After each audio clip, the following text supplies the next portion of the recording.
Hey guys, welcome. Muskie Road Rules Podcast, episode number 249. We're almost at a quarter of a quarter. Stella, what are we almost at a quarter of?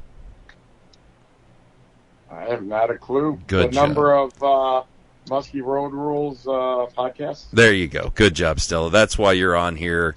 You're on here for to keep things straight. But guys, thanks for telling a friend. Thanks for telling everybody. Either if you love us or you hate us. Thank you for listening every week to this. And guys, right now we are coming up on a big thing next week. It's the PMTT Championship. That golden, velvety voice that you heard right there is the voice of Jim Stella from the PMTT. Jim, say hi. Hello. Good. That's a great job. And Jim, you know who this podcast is brought to us by? I would make a guess that it's a tackle manufacturer. Oh, well, nice job, Jim. You are you're definitely with it. And tonight's podcast is brought to you by B&N Custom. Guys, if you're looking for crankbaits, they make the slashers, they make the mad shads, or they make the fat shads, all different crankbaits. Check them out. They got spinners. Go to bnncustom.com. The paint jobs on these things are absolutely remarkable. If you're wanting to get in, whether you want a small shad bait to troll or a big deep diver, baits up to 20 inches long, I think you're going to find something there at B&N Customs. They're doing a really good job. Now, we do want you to text us on our text line. Tony is still alive, the last time I checked, and he needs a text. Too. What'd you say? I just talked to him the other day. You did? What was he trying to get out of you? I forget why we even talked. Was it recipes? Did you guys share? Yeah, skincare regimens. I can totally see that. I pick up my phone to go to do something all the time, and then I can't even remember why I picked it up. Well, Jim, that's because you're an old fuck. That is why. That's exactly why. But I talked to Tony. We need to get some text, guys. If it's good, if it's bad, preferably if you just want to cuss at Tony, I would love to see that. And you can send it on our Lungin Lures text line. It's 606-776-6570. Again, Lungin Lures, make sure the 22 short, 22 long, all the 22 series of baits, tons of really high-quality crankbaits. The new Chubby bait they got, and makers of the Alley Cat series right now, the Stray Cat and the little LPs. Not only that, they have all the spinners from DC9, DC10, Original Lungin Tail, and the Nutbuster spinner baits. Guys, make sure you check it out at LunginLures.com and shoot us a text, 606-776-6570. All right, guys. Right now, again, we have the championship of the PMTT, ProMuskie.com. You can always check that out. But I have on the line now two people that they're actually, they're related. And they fish together, and they don't hate each other all the time, I think. And we have the current, sitting in first place, the current Top Gun Team of the Year. Looks like they're going to be in. They're going to go in. They've only got one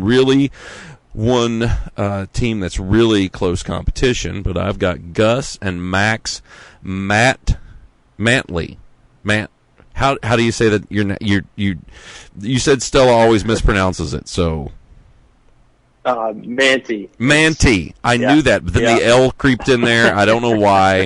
Stella, you always screw up their name, and they're tired of it. This is the last straw. It's Tim. It's Tim. He's on the microphone. Well, it's because they don't allow me to talk. Well, it's because he has no hair. The sun gets to that head, and it just just happen, and I get it. So, Manti? Yeah. Is that right? Mm-hmm. Okay, Gus and Max Manti. And these guys have caught fish in every tournament. They've been kicking ass. And so, guys, thanks for coming on the podcast. And let's talk about this. Now, have you guys tell us about your history in the PMTT? Is this the first year you guys have done it, or how long have you been doing it? This is our first year as a trail team. My brother and I were partners last year. We only did the Eagle River Three Lakes tournament, and that was our first event. And we did end up placing in that one, and we were thinking about maybe continuing on that season, but we found out we already had tournaments during and plans during the other events that year. So we were saying that we wanted to do the whole trail starting in 2023. Nice. And yeah, here we are. So how did you guys do in the? You said you placed. What did you guys get in the tournament last year? 8th place with 2 fish. Nice. All right. Well, that's cool. What? So how did you guys? Better than you did. What? They did better than you did. I know. It's disappointing. Well, they did better than you, too. You know, the only text we got on the text line last week, Jim, was that somebody seen your butt crack during the Vermilion Awards thing. They said, please tell Stella to wear longer shirts. That is verbatim the text we got. Oh, man. So that's usually compliments. That's not a compliment. No one wants to see your coin slot. No one wants to hear it make noise. No one. That is not a. That's not an instrument anyone's willing to see. So you need to wear longer shirts, just to let you know. Yeah. I'm talking to people that can actually catch fish here. But so Jim, let me talk to Jim real quick. See, Jim has to have attention. That's the problem. He's like a 3-year-old. He has to have attention. So Jim, let's talk about this. It's the PMTT. This is the 25th, right? 25th year. Yep. Yep. 25th championship. And it started on the Chippewa Flowage back in Very first championship, 1999, June. Yes, I was there. I got very sunburnt. I was at that event. What? So what's going on? Are we going to have what kind of pomp and circumstance are we going to have at this thing next week? No pomps, no circumstance. It's just and no pomps under any circumstance. Yes. No, it's. I mean, it's going to be a normal championship. Nothing special or anything, other than the fact that we've, increased the purses this year for the 25th year. But that's about it. Good job, Jim. That throughout the year, so. What'd you say? I'm kind of deflating your balloon here. Yeah. You are deflating my balloon. I don't even have a balloon. I have a whoopee cushion. You didn't give me a homework assignment. You didn't give me anything to come up with. Well, you could all. How is the? Well, when I talked to Gus and Matt here, or Max, I don't know why I want to call you Matt. I'm just dumb. When I talk to them, I want you to give me some good facts about the Chippewa Flowage. Okay, can you do that? I can. Can you come up with something about how the last tournament was on the Chippewa Flowage? Okay. Anything. Last tournament was actually a championship as well. I know. It was. I did terrible. Yeah. Well, that's because you kept getting kicked out of the bar drunk. That was not my fault. I just it's never good when you have to walk me home. That's never a good thing when I'm delivered from you. Yes. But what is the last championship there was? When was the last championship? Was that last year? It was 22, I believe. I'm pulling it up. Yeah, now. It was 22 because we were at Pewaukee last year, and that was the last championship there. And there was a lot of fish caught. And kind of explain to people, Jim. I love the new system that we've implemented about you have to earn your way. To the champion to the final day. To me, that's that of cool. course was my idea. That, of course, as most great ones are. Yes. Yes. So the way it's set up, you're going to fish Friday and Saturday, full days, 7 to 4. You have to catch a fish on either one of those days in order to fish Sunday. So Sunday is only the teams that have caught fish on Friday or Saturday. You don't start over again. You keep all your points that you have earned Friday and Saturday going into Sunday. But again, if you don't catch a fish, you don't stay over. So, yeah, I've never had the opportunity to stay over. Yeah. I've always had to be driving home on Sunday and texting people, and usually getting bad texts back saying, "I'm fishing a tournament. Stop bothering me." And our winners back then were a father-son team, the Blitzards. Yes. Yeah. I think they caught, what? They didn't get anything the first day, caught 2 the second, and I think they got 1 on the third. The first day, nothing the second day, and then 43 and a quarter on Sunday. Nice.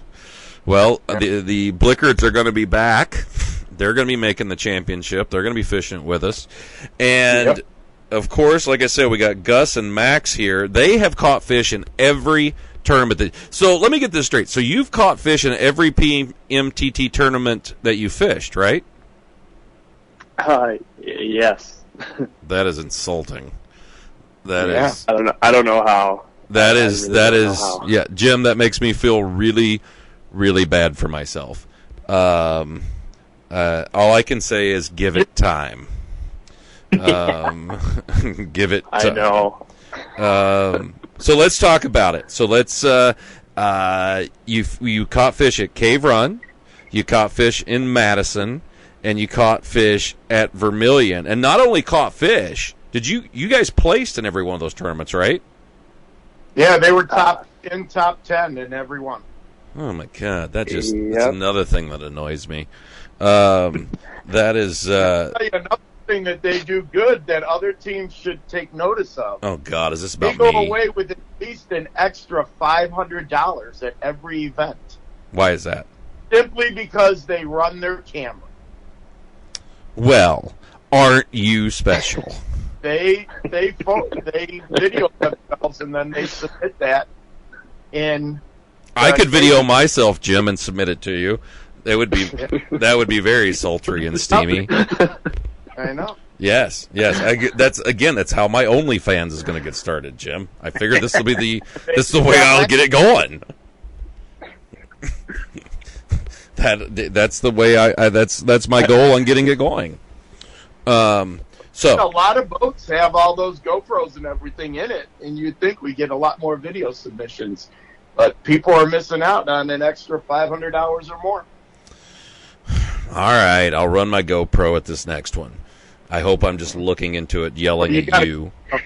Oh, it helps, right? What? I said you got to catch something also. Jim, I have done good in the last 2 tournaments. Greg's been catching this year. I've been catching, Jim. Happen to boat with you. What? What are you? If you don't fish, you can just do a submission, and we pick at random, and it's usually something funny. Somebody falls in the water or misses a fish or something like that. My partner puking. Hours. I could get that. And I've been boat with a lot of funny things that happen to you.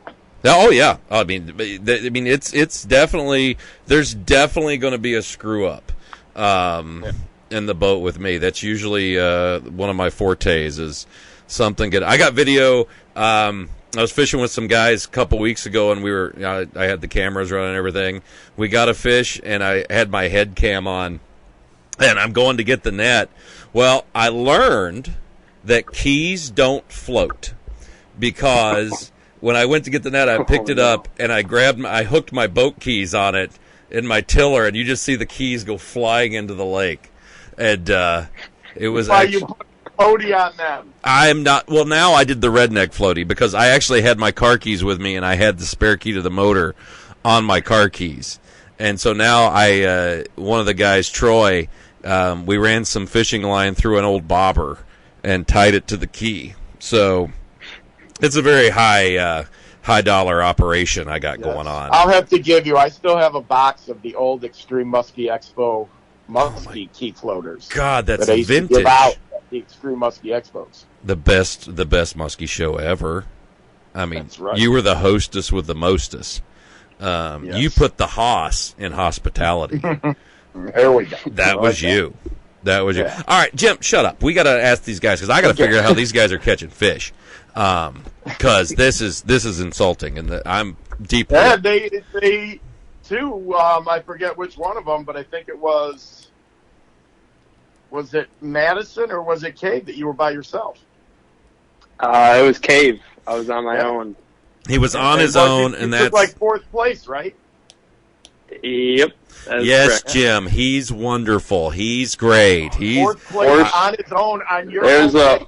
I'm ugly. You're pretty. I get it. I know how this works.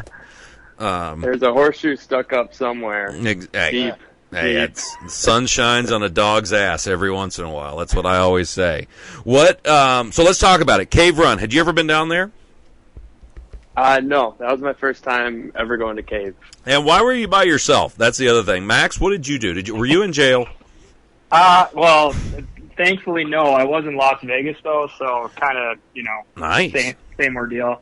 Actually, funny enough, when Gus was launching on that Saturday morning, I was still at the roulette table, and he called me, and I don't know, probably not making much sense, but I was asking him if I should put it on red or black, and I think I ended up hitting a bet. I'm like, you know what? I think you're going to catch a fish today, kid.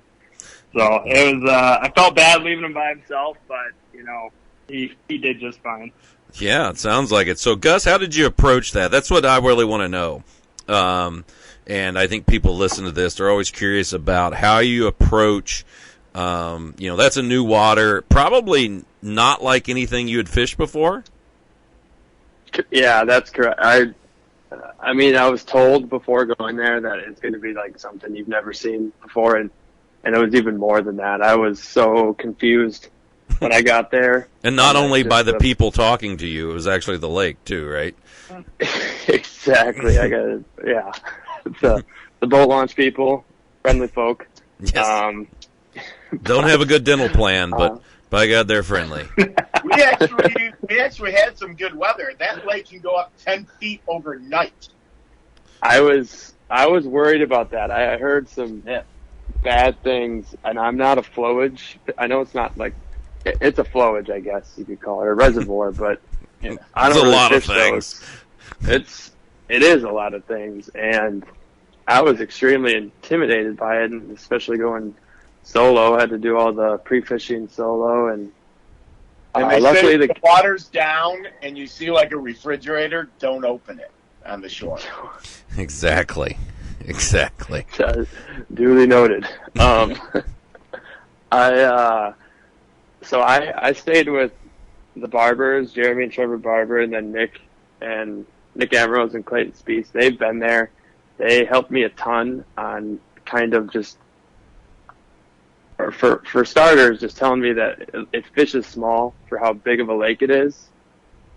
And they helped by just kind of giving me the right direction of creek arms to go to, because that's, I guess, just where a lot of the fish are that time of year. And they said you're going to mark bait everywhere. Don't trust it, and just go fish like the creek arms or the famous spots first, and kind of just branch out from there. And that's kind of what I did on my own. And in the 3 days of pre-fishing, I approximately moved one lazy fish, and it was in a spot that was the size of basically a refrigerator, and that's all I had to go on. That's Nice. it. So you had a lot going for you. Yeah. I was in a pub place Friday night. Yeah. Well, hey, I live in that place. Jesus. That is a. Well, here's the deal. Here's how I would look. I'll take the Ted Lasso approach on this. At least you didn't burn any fish. That's true. See? There you go. Actually, spoiler alert, in all of the tournaments, we never burned a single fish. Pre-fishing? We have not caught a fish pre-fishing this That entire goes year. against everything Greg believes in. I like to burn one. I do, but I Greg will. wants the confidence of catching a fish on the lake. I want to know that a muskie in this lake will actually hit my lure before the tournament. That makes me feel good. Is that so wrong? I'm with you. I'm with Max is you. on your side. Well, I don't care. I figure if I burn one, it's not gonna, it's not gonna matter. But we haven't caught a fish pre-fishing this year. Not one, I don't think. No, I know we haven't. We've seen a few, but we haven't really we haven't burned any. So how did you approach okay, so the tournament starts, you got nothing to go on. What did how'd you do it? I pretty much I want to say I went to like a creek arm close to where I moved that one single fish, fished a little bit in some standing timber, and I think I remember marking bait there like a day or two prior, and then I didn't see any, so I think I gave up on it after like a half hour or so, and then I went straight to that one fish I had moved, didn't see it, and then I was like, uh-oh. That's everything I had. Ruh-roh, Raggy. Ruh-roh. I ended up going to just a spot where I don't know, heard it was a good area. It did have bait when I arrived, and I fished it entirely once through casting, and I remember just sitting there like, I'm solo, that just wasn't enough. I got nothing else. I'm just going to go fish it again, except jig it. And I put on a tube to jig, and I think I got that first fish. It had to have been in the first 5 maybe minutes of jigging or so in that spot. And I think I ended up side imaging a few others like that day, and I just sat. I pretty much almost spot locked the whole Saturday and Sunday. What color tube were you using, or what kind of tube were you using? I guess I was using a Red October Ninja tube, black and chartreuse. Cool. So you got one fish on Saturday, and did you get another fish on Sunday? I did. Yep, I got one on each day, and funny enough, they came about 50 feet apart, and they were each caught at like 10:19 a.m. both mornings. Yeah. I mean, that is 10:19. That's renownedly known as a great time to catch muskies. Especially on the cave. On the cave, that is. I don't even go out till 10:18 because I'm like, what the fuck? We can't do this. That's what I should have done. Exactly. You know what, guys? Go on. I got a waffle to eat. Well, cool. So you were fishing. If you were jigging, and this was spring, late April there, so we're dealing.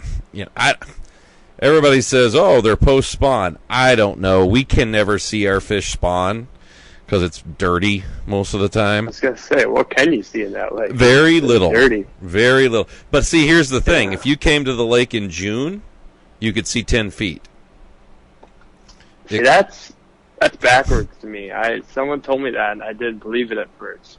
No, our water, as it gets warmer, the sediment that's in it settles out. So in the spring, it's always dirty. And then as it heats up, it gets clearer because the sediment settles out because it loses density. Knowledge. That's knowledge right there. Knowledge is key. Exactly. So that's what our lake does. And I know a lot of people, when they come down and fish it in the spring, they think it's always dirty. Well, in actuality, in the summer, it's very clear. And then in the fall, it turns like tannic colored, which is really stupid, but it does. And gets super clear in the wintertime, too. But what did okay, so you're vertical jigging. How deep of water were you in? So the spot I was fishing is quite popular, and everyone was just like going in a line, just hucking at the closest to shore timber, and I pretty much set out way on the a few casts out over some open water, and it was anywhere from 25 to 40 feet of water. Okay. Yeah, and I'm assuming there was probably some trees there. Oh yeah, tons of trees, tons of bait hanging around them. I could see them sprinkled on down and side image here and there, and I'd put waypoints down every time I saw a clump of bait or a really good looking tree, and I would just go over and jig by it for an extra couple minutes and then kind of work my way to the next one. Yeah, it's pretty cool. What was your what size fish did you get? Oh man, I want to say the first day was like a 35 3/4 ish, I think, and then the second day I think was 35. Oh, nice. So right, same size basically. Yep. So, well, that was pretty cool. It got you kind of fired up, and you were able to boat fish in that tournament.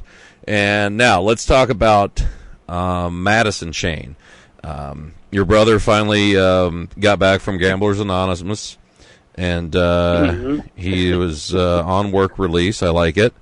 And how did you approach Madison? Had you ever fished Madison? Tell us about that lake. We had also never fished Madison ever before, so we were asking around for some tips from some buddies around on just like how to do it, because this is now another completely different lake. Monona and Waubesa are not like northern Wisconsin where we fish for the most part. Waubesa's a weed bowl, and Monona's got a little bit of structure that is a little more interesting, but we kind of came in with the approach to fish both and then just say which one we like better and go from there after pre-fishing. Sure. No, I get it.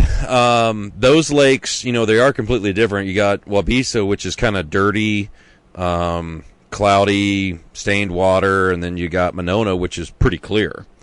And so how did that tournament work out for you guys? I know you caught fish, but so how did you approach that? Max, would you like to were you the mastermind behind this one? Yeah, well, ankle bracelet and all. Nice. Don't get those wet. They'll shock you. Yeah, I showed up a little bit late, so I really had a slow start to the season as a partner, and I actually didn't catch a fish in Madison, so I was just the net man. So thankful to contribute, I guess, a little bit. But when I showed up, we pretty much, at that point, Gus said he hadn't fished much. He just was kind of mapping stuff out. And we kind of picked like a certain area of Waubesa that we liked after Gus mapped it out. I think we fished for, 45 minutes and just moved a big old pile of fish in this spot. We were kind of throwing some wacky stuff and had a few fish going that afternoon. I think that was on, I want to say Wednesday afternoon. Or maybe Thursday afternoon, but either way. It was Thursday. Yeah, Thursday afternoon. So we had some fish going. That was, Gus, when Gus talks about not catching a fish pre-fishing, that was one of the shorelines where we were fishing out of opposite ends of the boat. So he was casting out, I was casting in. And I think there were some other tournament anglers kind of doing some pre-fishing around us. And I saw Gus kind of do something out of the corner of my eye, and I turned around, and there's like a 42-inch muskie just like literally mouth on his lure and just like engulfs it, and Gus doesn't do anything, and then I just see the bait kind of fall out of its mouth. And I was like, what the hell are you doing? Like, I don't get to fish as much as Gus, so, if a 42-inch fish comes that hot in the 8, I'm going to try to catch it. But we kind of set the ground rules there, like, all right, we're not going to try to burn any of these fish because we feel like we have a few pegged here. And, I think or at least our theory is that we ended up catching that exact same fish on Saturday morning. Nice. So how did you guys how many fish did you guys get at Madison? We ended up with two, one on Saturday, one on Sunday. Nice. Well, that's cool. How were you guys getting fish there? I mean, what kind of pattern were you guys on? Well, I think a lot of people were fishing kind of like the deeper edge. I mean, we stuck to Waubesa because it felt a little bit more like northern Wisconsin, just with kind of the clarity and types of weed and cover that we were fishing there. It just felt a little bit more like home. But we ended up moving those fish a little bit shallower than most people, and it felt like we were kind of the only ones. Everyone likes to say they're doing something different. In reality, everyone, probably is. Most people that are fishing the PMTT, they're on a bite. But, a lot of the boats that we saw were 2 to 3 cast lengths past us almost. And, really kind of stuck to that game plan of picking through some pretty heavy cover really slowly was kind of our game plan. Sure. Now, Gus, what kind of baits and stuff were you guys getting fish on? Because that tournament on Saturday was it was hot. It was super hot. It was flat. And then we had just the opposite on Sunday when some of those big fish were caught. We had like clouds, a big wind, and a cool down.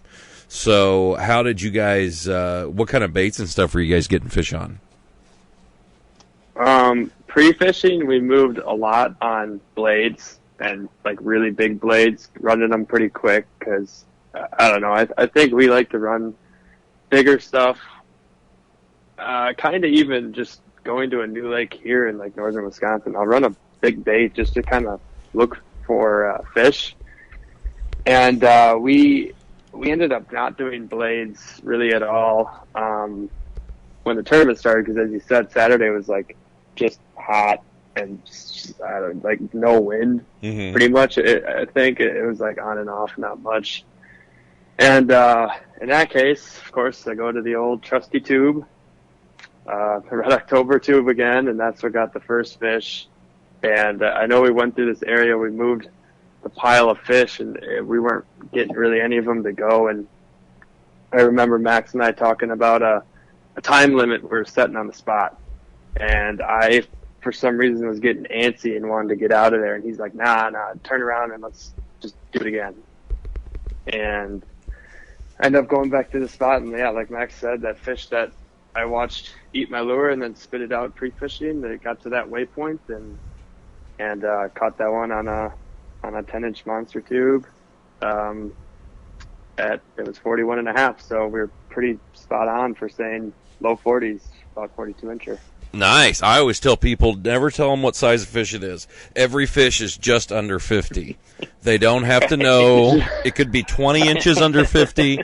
It's just under 50. To me, that is the best way to say it. These ones are on record, though. It's Stella. Have you seen Stella? Do you think he actually looks at that? I don't. I mean, who knows? I think you could. I am the master at that. I am the record keeper. Yeah. Oh, yeah. Thanks. Yeah, Gollum. Thanks for that. What is so let me ask you this. So you're loving these Red October tubes. And guys, by the way, Red October is a sponsor of the Muskie Road Rules podcast. Been fishing those for a long, long time. When I first met the guys at the Ohio Muskie Show, and they had a picture in their booth of a bald Britney Spears, and I'm like, these guys are definitely my kind of people. So that's good to know. And I was all over those baits, and God, I've caught a lot of big fish. Actually, I just got one of my bigger fish on Lake of the Woods. I got a 53-incher Saturday on one. So guys, check them out. That is not small. You created some unique ways to hook them up. Big. I did. I've worked a lot with the Red October guys on making rigs and figuring out different ways. The shallow rig, I really worked with them on the shallow rig on making that a better one and everything. So check them out. Go to Facebook. Don't go to their website because their website still says under construction, and this is year 6. I know good things take time, but just go to their Facebook page. Makes it way easier. Their website. Huh? Because they don't have me doing their website. Yeah, exactly. If they had you doing it, it'd be a 10-year project. Hey, Greg, when you catch a fish over 50 inches, does the same rule apply that you just say it's well over 50? Yeah, so people can kind of speculate. I just don't even say. I'm just like, yeah, it was nice. And he says it's just under 60. It's just under 60. Exactly. This one was just under 60. It's a 5-footer. Yes. Yeah. I think that's the way we should say it. Is everything is like a footer, or a portion of a footer. Because to me that sounds way more badass than 50 inches. It was a little over 4 feet. That makes people turn and notice, or that's what I think, at least. But yeah, check out Red October Baits. Go to their Facebook page. I'm telling you, go to Facebook, Red October Baits, and check out all the custom colors and stuff. And guys, if you like really cool custom stuff, Boggs Custom Lures, Jeff Boggs. He's from down in Kentucky. Awesome guy. He does all kinds of custom colors. The Red October baits that you see on there, the custom ones, Jeff paints those, paints a lot of the TRO ones. Yeah, check him out as well. So, what kind of rig were you using in Madison? You know, because there's a bunch of different rigs you can use on the tubes. Mm-hmm.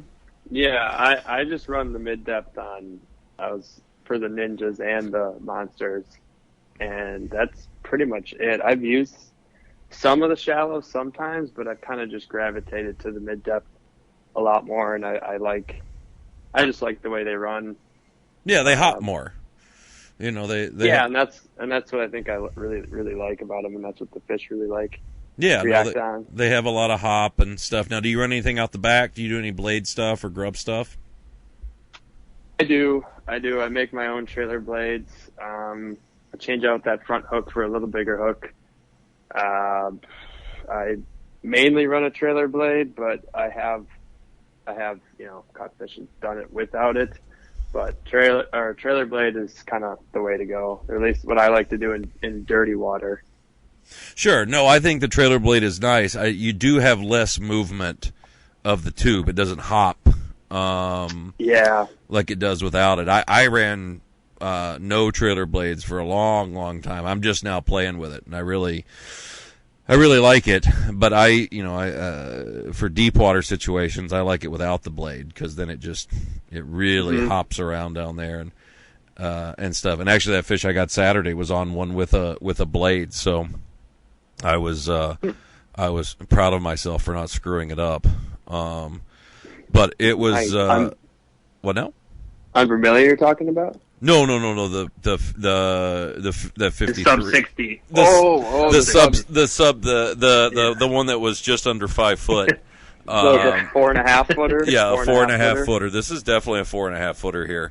That's the one that I really, I was glad to do. So, all right. So on Saturday, you caught a fish in the morning. That's great. And Sunday, we had I would think Sunday's weather was more conducive for what you guys were doing.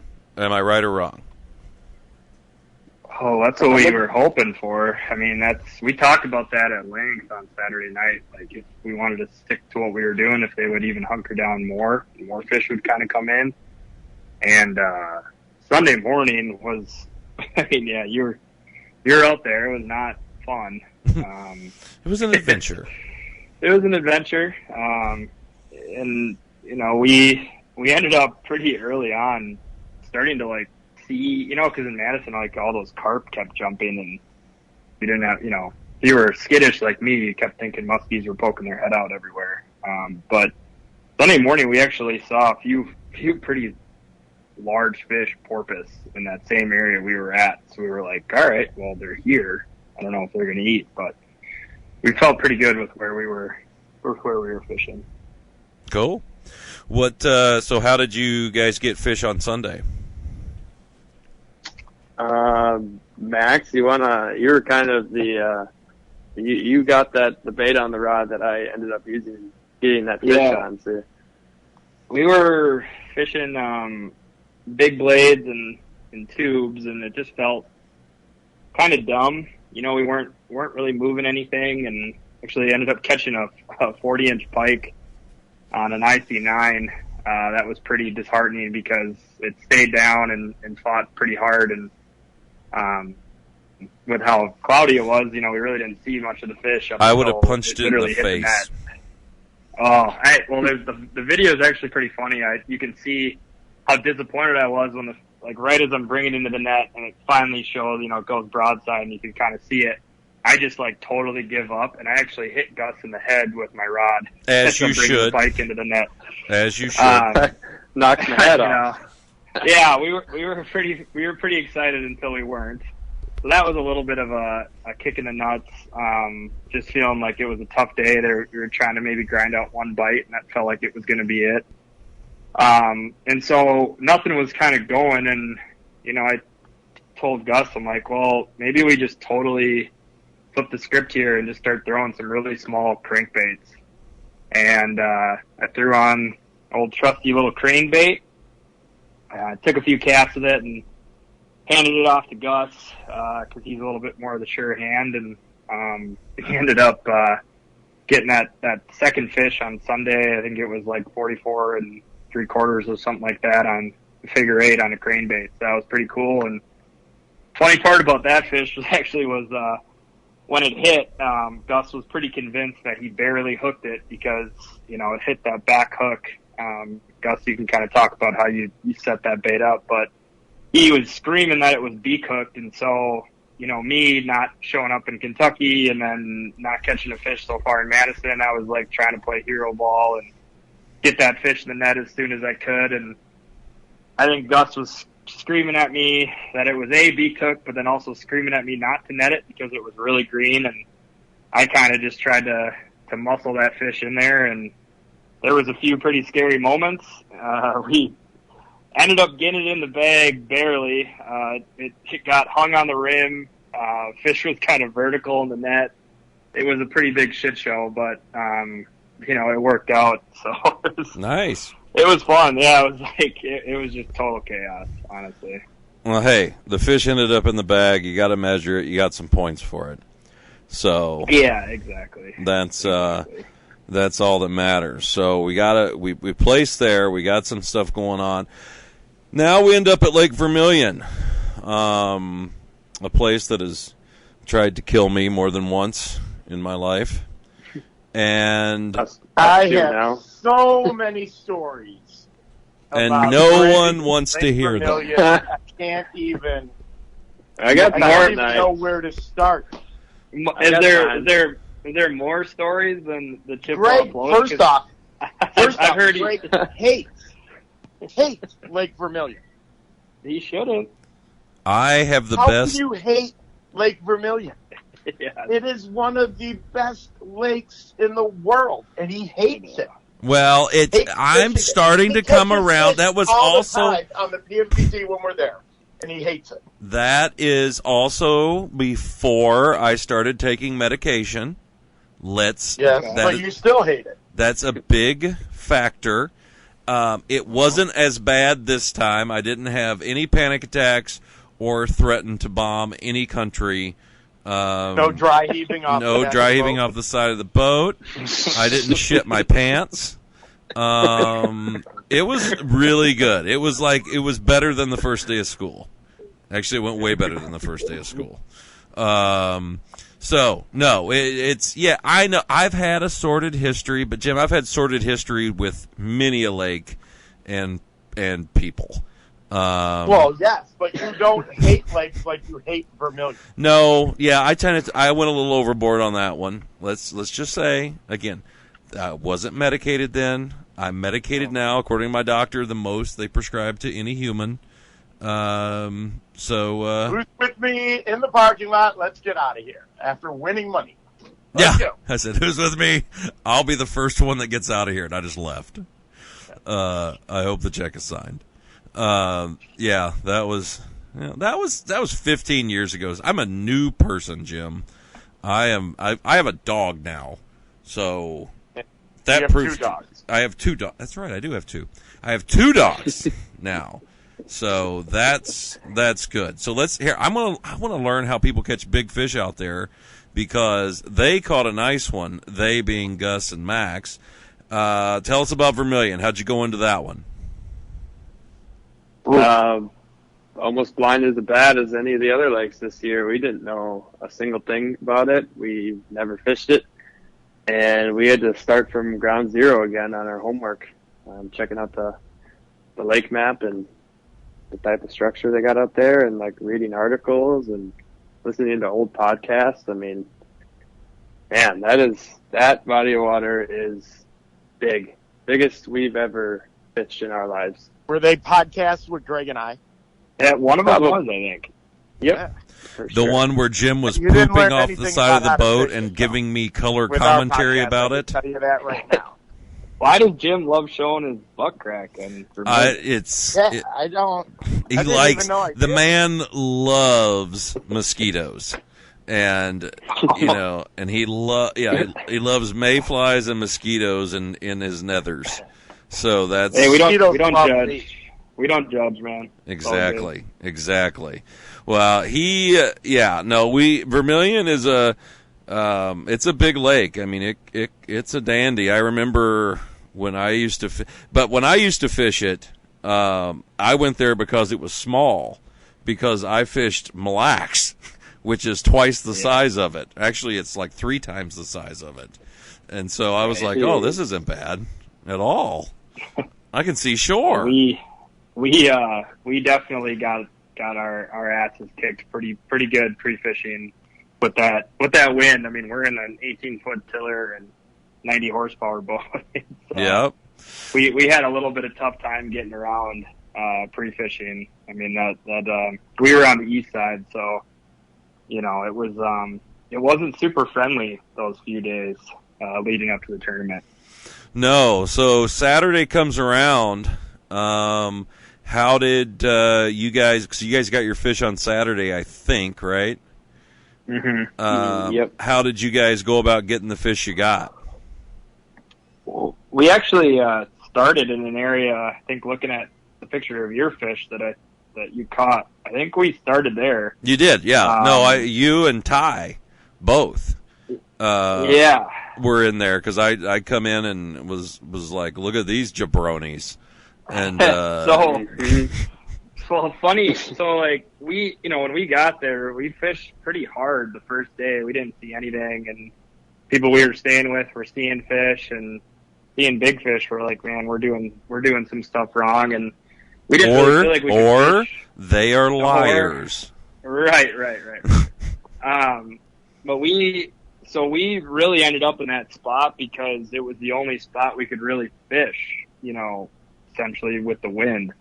And ended up pre-fishing there pretty extensively and moved my first taste of Minnesota fishing, really. I mean, I live in Minneapolis, but I'm always in northern Wisconsin fishing, and so I haven't seen a big Leech Lake train fish before, and we were in that spot, and it wasn't too long before a big old 4.5, 4 footer. I don't know how big she was, but she came in screaming hot up on a bucktail. Just under 5 foot. Just under 5 foot. Yes.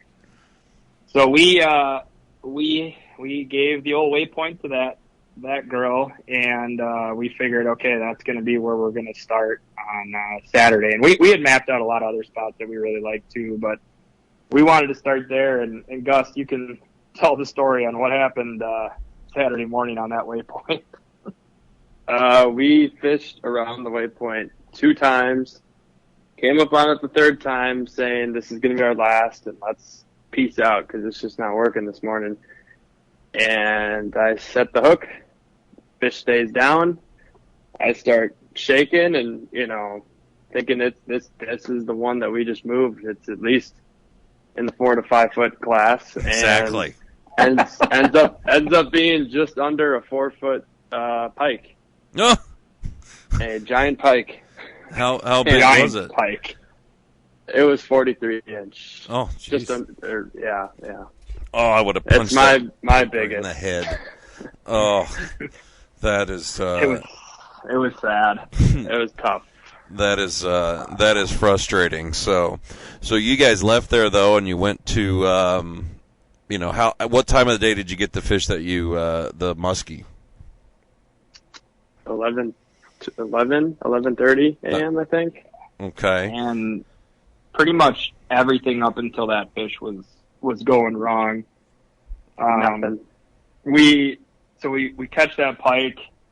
We kind of were laughing it off after, like, all right, it's gonna be all right. We'll find one, and we did end up moving some fish pre-fishing, so we had some fish to go back on, and we started, Saturday morning after that pike. It was like every spot we went to, we fucked it up. Like whether it was, getting snagged up on the rock bar and like blowing up the spot, like getting back, like just dumb stuff where it was like we forgot how to fish for like 2.5 hours. And we were, you said in the beginning of the podcast, like these guys, they still don't hate each other.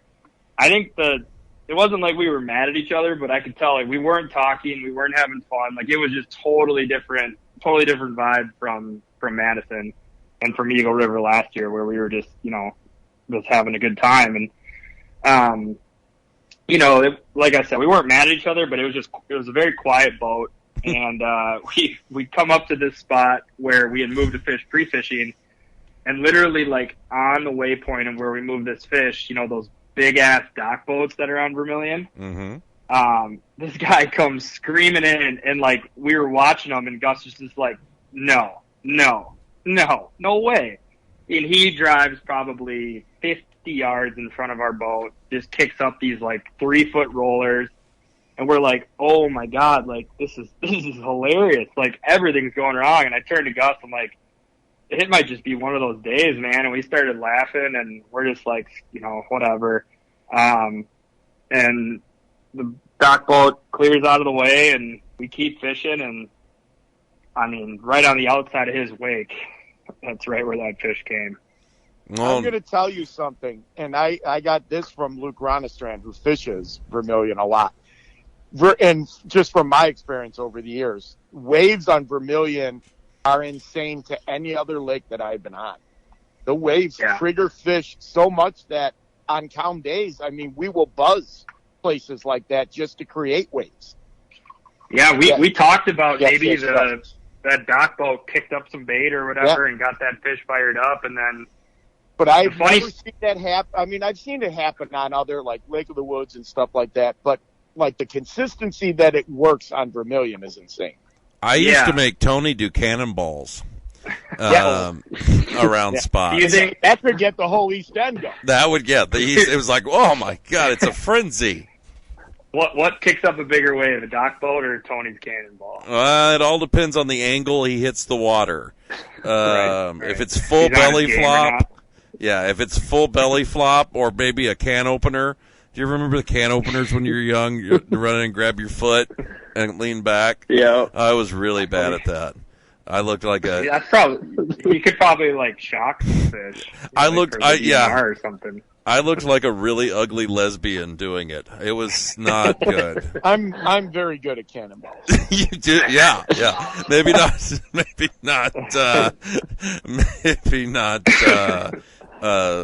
the can openers, but. Anyway, yet I digress. How did you guys end up getting your fish?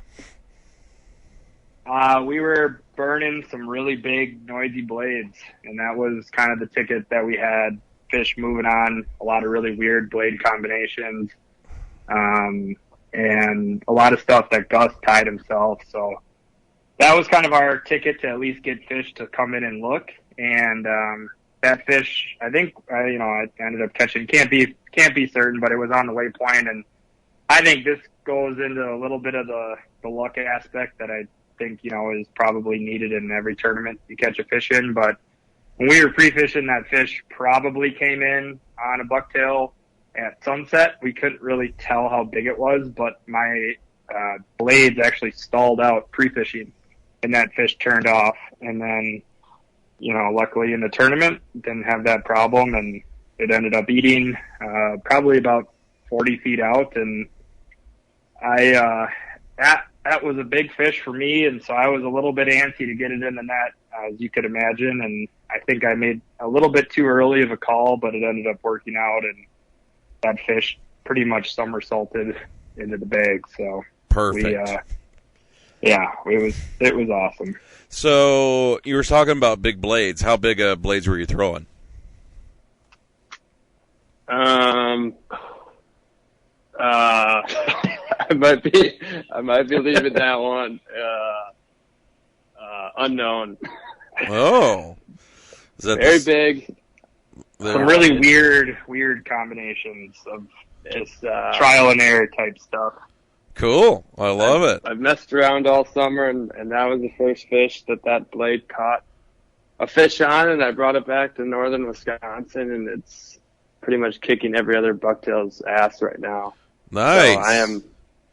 So I'm pretty stoked on it. It's big blades, small skirt, and I think that's kind of why they're digging it. The Dolly Parton, big blades, small skirt. I like it. I think we're. That's a good one. I think we we're got a new name. Yeah, we got a new name for that. Dolly. Dolly. I think that is It's like she's like Dolly always said, it cost a lot of money to look this cheap. So it's that, and I like the Dolly thing she said about her. There was a reporter one time, and do you know much Dolly Parton history? I can't say very well. Greg could write. No. Yeah, I know a lot of random stupid shit because I don't sleep and I watch stupid television. She was being interviewed by this guy, and they were saying, because she's a very petite woman, she has really little feet, and she goes, she was like size 4, and the guy asked her about, how, you are very petite and everything, and about the size of her shoes. He made a comment, and he goes, well, she goes, things don't grow big in the shade. And I thought that was one of the best comments I'd ever heard in my life.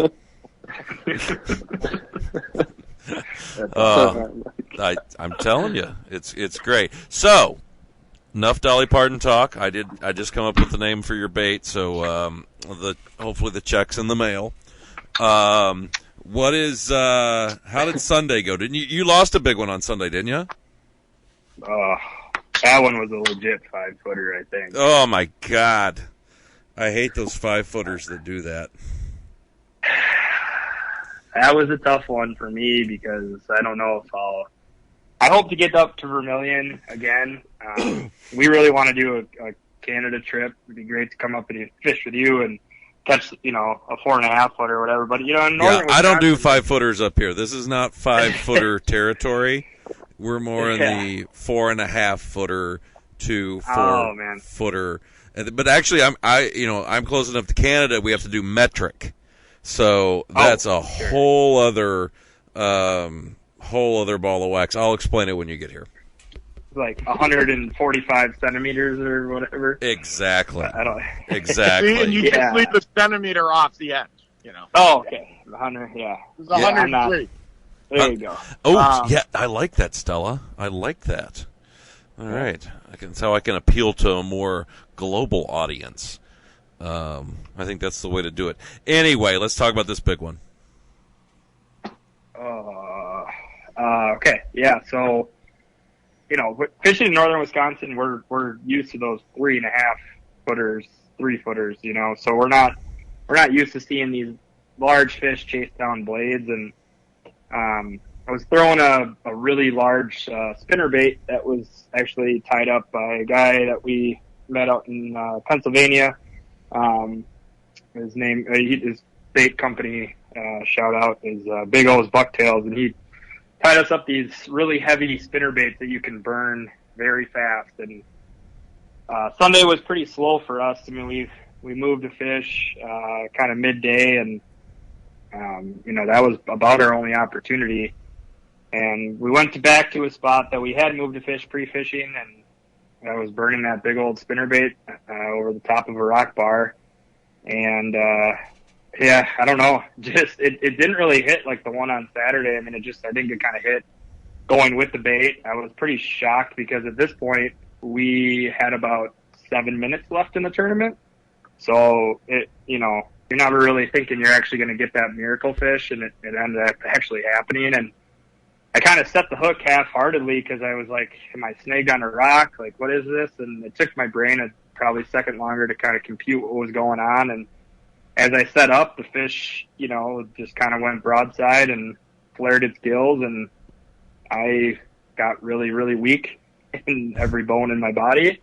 And next thing I know, it was just kind of sitting there, and my bait was about 2 feet away from its mouth. And I was just like, what's going on? And the fish just kind of sat there and then just slowly disappeared. And it was, it happens. Like, I think everyone we talked to at Vermilion lost. We were not special in that regards. Like, it seemed like some really big fish were moving that tournament, and it was pretty cool. Definitely want to go back after seeing a fish of that caliber. It's just kind of crazy to see. Sure. No, the guys from Big Old Bucktail, I actually got one of their hoodies. I don't have one of their baits. Oh, nice. I have their hoodie. from PA. So, but you guys ended up placing there, and now you guys are the points leader for the team of the year. You have the Senates hot on your trail, and Yep. and it is Ty's home water, so that's kind of a. You got the home water curse going to your advantage. Exactly. Ty might. In the last championship, he finished 10th. Yes. Well, we've pretty much penciled them in to catch a good amount of fish, so we're kind of expecting that we gotta be on it, otherwise he's we're gonna get left in the dust. Yeah, he's done okay. His worst finish in a PMTT on the Chippewa flowage was me as his partner. Oh no! And we took 11th place. But I will point out that I'm the one that caught the fish. Well, that's There well. you go. I mean, he is a guide, Stella. You Yes. are special needs, and I think it worked out fine. Yeah. What did? So, have you ever fished the flowage before? You guys? Well, I don't know, Gus, do you want to tell the story? I mean, we were up in Hayward, and we had a car issue. My buddy and I, from Minneapolis, we were driving up to Hayward to meet Gus to do like a November weekend, and our plan actually wasn't to fish the Chippewa flowage at all. We were going to fish some other lakes in that area. We ended up actually hitting a deer at about 5 in the morning and totaling his car. Nice. On the side of the highway, and some pretty limited service, and Ugh. a nice frosty November morning. So we were kind of wandering around the highway trying to get a hold of AAA. Story as old as time. Yeah, pretty big shit show. And so we didn't really fish much, and that Sunday we went to a lake that our guy that we stay at this motel in Hayward when we go there, and this guy's a beauty and always kind of gives us some good, points us in the right direction. He told us to go fish this lake. Well, this time he kind of struck out because the lake he told us to go fish actually had done a drawdown and there was no water really in it. Oops. And so we're like, well, we're kind of by the Chippewa flowage, and we've heard there's been some big fish caught there. World records. Allegedly. Over 5 footers. Right. Yeah. 5+ footers. We went out on the Chippewa flowage for about 2.5 hours and spent most of the time trying to get a hold of AAA to pick us up, which they never did. So that was about Shout out AAA. Yeah, shout out AAA. Shout out. Yeah. They did get us to Hayward. They just didn't get us home. So No, I get that. I got my 26 deer this summer with my car. So nice. I'm pretty proud of that. Yeah. It's I'm really good at deer. My big season though is coming up. Full boot November, cornfields in Minnesota. Watch out. Yeah. What's your biggest? My biggest deer? I've not hit a ton of bucks. It's mainly does. I hit a herd one time and got 3 of them. So that's a good day. It is. I hit him with I had one hit the door and it shit and it came in the window because the window was down. That was upsetting. I've hit him with a boat. I've hit him. Oh God, me and deer. They are not nature's. They're not my friend. But so, Greg, you'll have to fill us in on the Chippewa flowage because, from what I've heard, you have a pretty illustrious career there. Oh, it's off the water as well. Oh God, no, the flowage is. I don't know. The biggest thing I've ever caught in the flowage was a snapping turtle on a crane. Nice. I've caught some muskies there, but that place has always been hard for me. So that's what we've heard. It can be good and can be really, really tough. Yeah, it can be. I mean, you don't usually get a ton of follows there, or I haven't done that. How about you, Stella? You fish the flowage quite a bit. Oh yeah. Well, good. Sorry. Are you even listening? Sorry, I was in the middle of something. Oh my God! What are you doing? What was Sudoku? the question? Can you repeat the question? You fish the Chippewa flowage quite a bit. Yes. We were talking about how tough it can be. Not see Oh, it can be extremely tough, but the biggest thing about it though, it's like 5 completely different lakes. Yeah. Yeah. I mean, it is just, it can be clear on one side and, like stained on the other, and Almost black on one end. and then it can be incredibly tough on all 5 of those lakes at one time too. Yeah. It can be frustrating, but we all got to go at it. We all got to do it. So it's going to be going on. I know that Ty will tell me that I'm not allowed to talk. Nice. All other lakes we fish at, the flowage is the only one where he'll really get on me about my outside voice. Stella, shut up. Quit being a weirdo.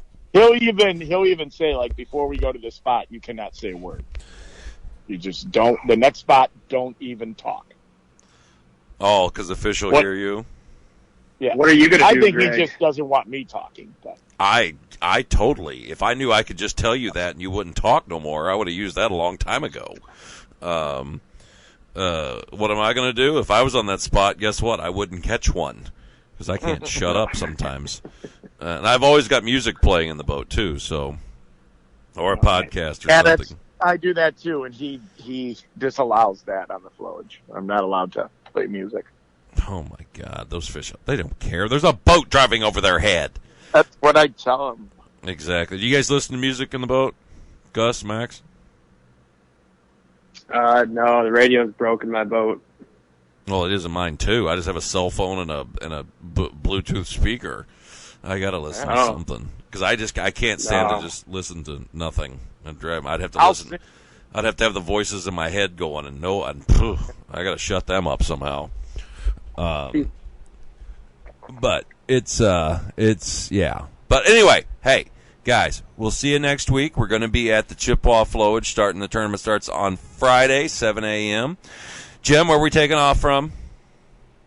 County C, public boat launch there, just down from the landing. Formerly Herman's Landing. County CC. Yeah. Formerly Herman's Landing. Yeah. Yes, just down from the bridge, and then the tournament's going to be based out of Treelands, correct? Correct. We are out of Treelands. All right. Yep, and that's usually where we stay out of. They're great up there. The Lake Association is great. Everybody up in Hayward is great. They're just great. Everything is great. What, Max, Gus, anything you want to promote? Oh, if you guys are looking to catch some fish in northern Wisconsin, book my brother. He's a hell of a guide, and he's young. Gus, what is this? Your second year being a full-time muskie? Well, I guess as full-time as you can be in northern Wisconsin, but as a muskie guide. Yeah, that would be awesome. If you could want to hop in the boat with me. I have my guide business is Suggs Fishing Guide Service, SUG''S, and yeah. Well, let's. Why don't you give me a phone number or someplace I can? Oh, yeah. I could. Give me your phone number and then I'll do like urinal advertising. I always have a Sharpie in my pocket, and I can always write it on every bathroom wall that I go into, even mine. I hope I get a call from that. Hey, urinal advertising's kept me alive. I don't know if you want a call from that. It's just going to be Greg every time. Yeah, it's just going to be and I'm I'm going just to walk into a bar and be like, "Whoa, what's that number?" and call it. It's just Gus. Yeah, exactly. I did that with Doug Wagner's number. I've done it like in 4 different places. I cannot wait till he gets a call. I used to sign up Tony for things like that. I still sign Tony up for stuff like that. He gets a lot of calls from people he doesn't like. So it's stuff like that makes me laugh. Anyway, what's your number? Think twice now on giving that number. No, I'm not going to do nothing now, at least. What's your number if somebody wants to get a hold of you? If somebody wants to get a hold of me, you can call or text. If I don't answer, leave a voicemail at 920-264-3816, and also have a website, which is www.sugsfishing.com. Nice. You need a new web developer? Don't. Go to GoDaddy. Wix. I'm good. I got it going. But thank you. All right, Stella, ProMuskie.com. Anything you're promoting? You got that OnlyFans site going up yet, or what? I'm actually in a bourbon discussion. With who? All my bourbon guys. Oh, I thought you were developing a bourbon. You were like making bathtub gin. Yeah. But my bourbon did come in. Oh. The one that I went and did the pick on. So. Oh my God. My 1792 full proof. Jim, you know what? Good. The rich just good. keep getting richer. It's that's what I say. So, all right, guys, we're going to wrap this up. Make sure you check out MuskieHunter.com, Muskie Hunter. We're going to be there at the tournament. We're going to do the big fish. If you're wearing Muskie Hunter apparel, we'll be selling some stuff there. We'd love to get to you so you can catch big fish, get like a little extra money in the tournament. I think that's all I got right now. Do have a few dates open in Minnesota this fall if you want to come over and do some live bait fishing with me. I'm still got a few that I'm going to probably try to fill and stuff, so you can always reach out to me on my number, 606-776-6729. Guys, hey, it's been a pleasure, and I will see all of you guys next week at the Chippewa Flowage. See you then. All right. See ya. Thanks for having us on. Yep, see you.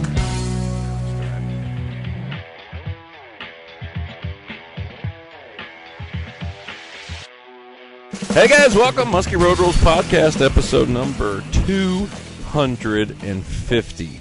Can you believe that? 250 of these things that we've put together. And guys, thanks for listening. Thanks for telling a friend. And you're probably wondering what happened to last week's podcast. It's because I thought it was up.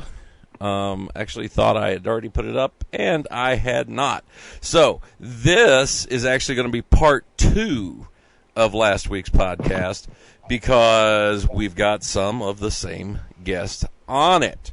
But first, tonight's podcast is brought to you by, let's do the PMTT, the ProMuskie.com. PMTT just finished its 25th season, and on this podcast tonight, I have the current Team of the Year and the current PMTT World Champions. We just got finished with it at the Lake Chippewa Flowage over in Hayward, Wisconsin. It was a pretty awesome event.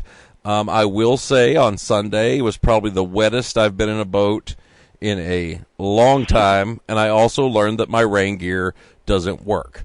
So that was fun. But we had a busy year, busy trail. It was a lot of fun out there. And again, PMTT, if you want to do it, they haven't announced the new lakes yet, I don't think, or I haven't seen it anywhere. You can always go to ProMuskie.com. Check it out, ProMuskie with a Y.com. See what the results were, see how everybody finished. And, it's a pretty, definitely a pretty cool thing. We'd also love to get some text from you from our Lunge and Lures text line. Again, Lunge and Lures, lungeandlures.com. Make sure you check them out for all your crankbait or spinner needs. They've got it all there at lungeandlures.com. The number is, again, and this goes right to Tony. Please, Tony is still alive. I promise. I talked to him today. He was actually supposed to be on this podcast tonight, but he's taking the grandson. He's actually babysitting. So that child is in a lot of trouble, and I'm pretty sure there's an Amber Alert out. That usually happens when he babysits. Tony Grant babysitting and Amber Alerts typically go hand in hand. So make sure you text us, 606-776-6570. Again, 606-776-6570. And, we'd love to hear from you. Send us pictures. Tony loves pictures. Tony, he does way better with pictures than words, because then he doesn't have to pronounce them.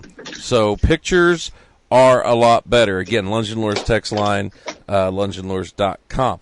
On the line right now, again, like I said, I have got Gus and Max Matley. Is that right? Close. No, Close. it's Matt. There. It's Manti. Yeah. Nailed it. Was it Manti? Yeah, because Stella, his big dumbass, always puts the L in it, right? Tim. It's Tim. And Tim.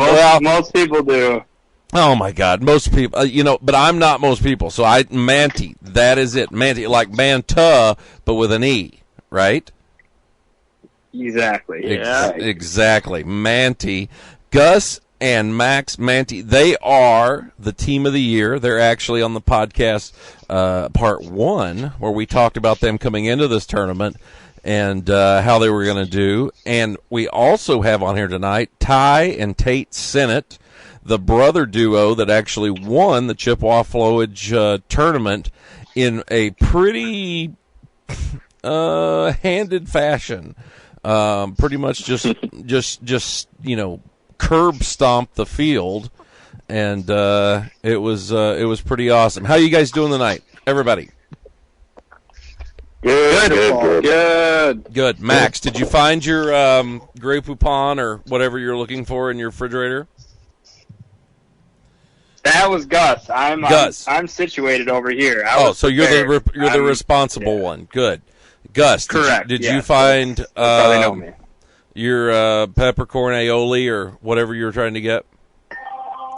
Yeah. Oh my God! Who got a text message? Somebody got a text message. Oh, that was me. My bad. Oh. I guess I could turn that off. Yeah. So he's so popular. He is. That was Dateline wanting to get an interview. Shooting him a text. What? Oh no, Dateline is bad, right? Yeah, no, that's usually if you murder someone.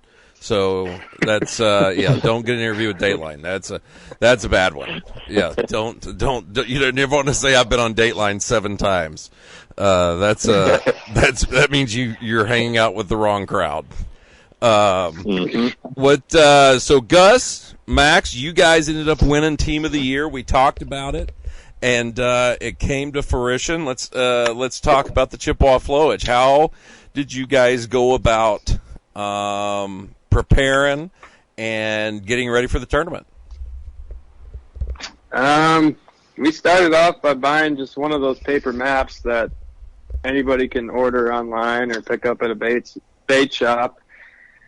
We talked to a few buddies on just kind of how the lake lays out so we could feel comfortable when we got there. We went to go pre-fish it once, a good bit prior to the tournament, and we were able to pin a few fish, but we also got our butts handed to us for a while. I don't know. I'm trying to think. We just studied the map a whole bunch and just tried to circle as many spots as we could, and we tried to hit every single spot we had circled during pre-fishing and kind of just note what they were, if it was the stump field, if it was weeds, if it was rocks, if it was nothing, and kind of went from there. What did you, like going into this tournament, did you have a preconceived notion of what you wanted to do, or was it just kind of like, okay, now we're here? We kind of wanted to run around the whole lake and see everything.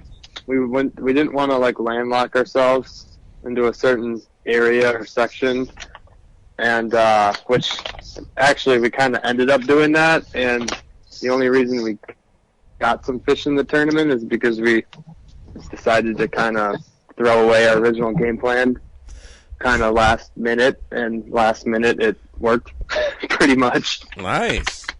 Yeah. Who's wrapping a present? Is someone wrapping a present?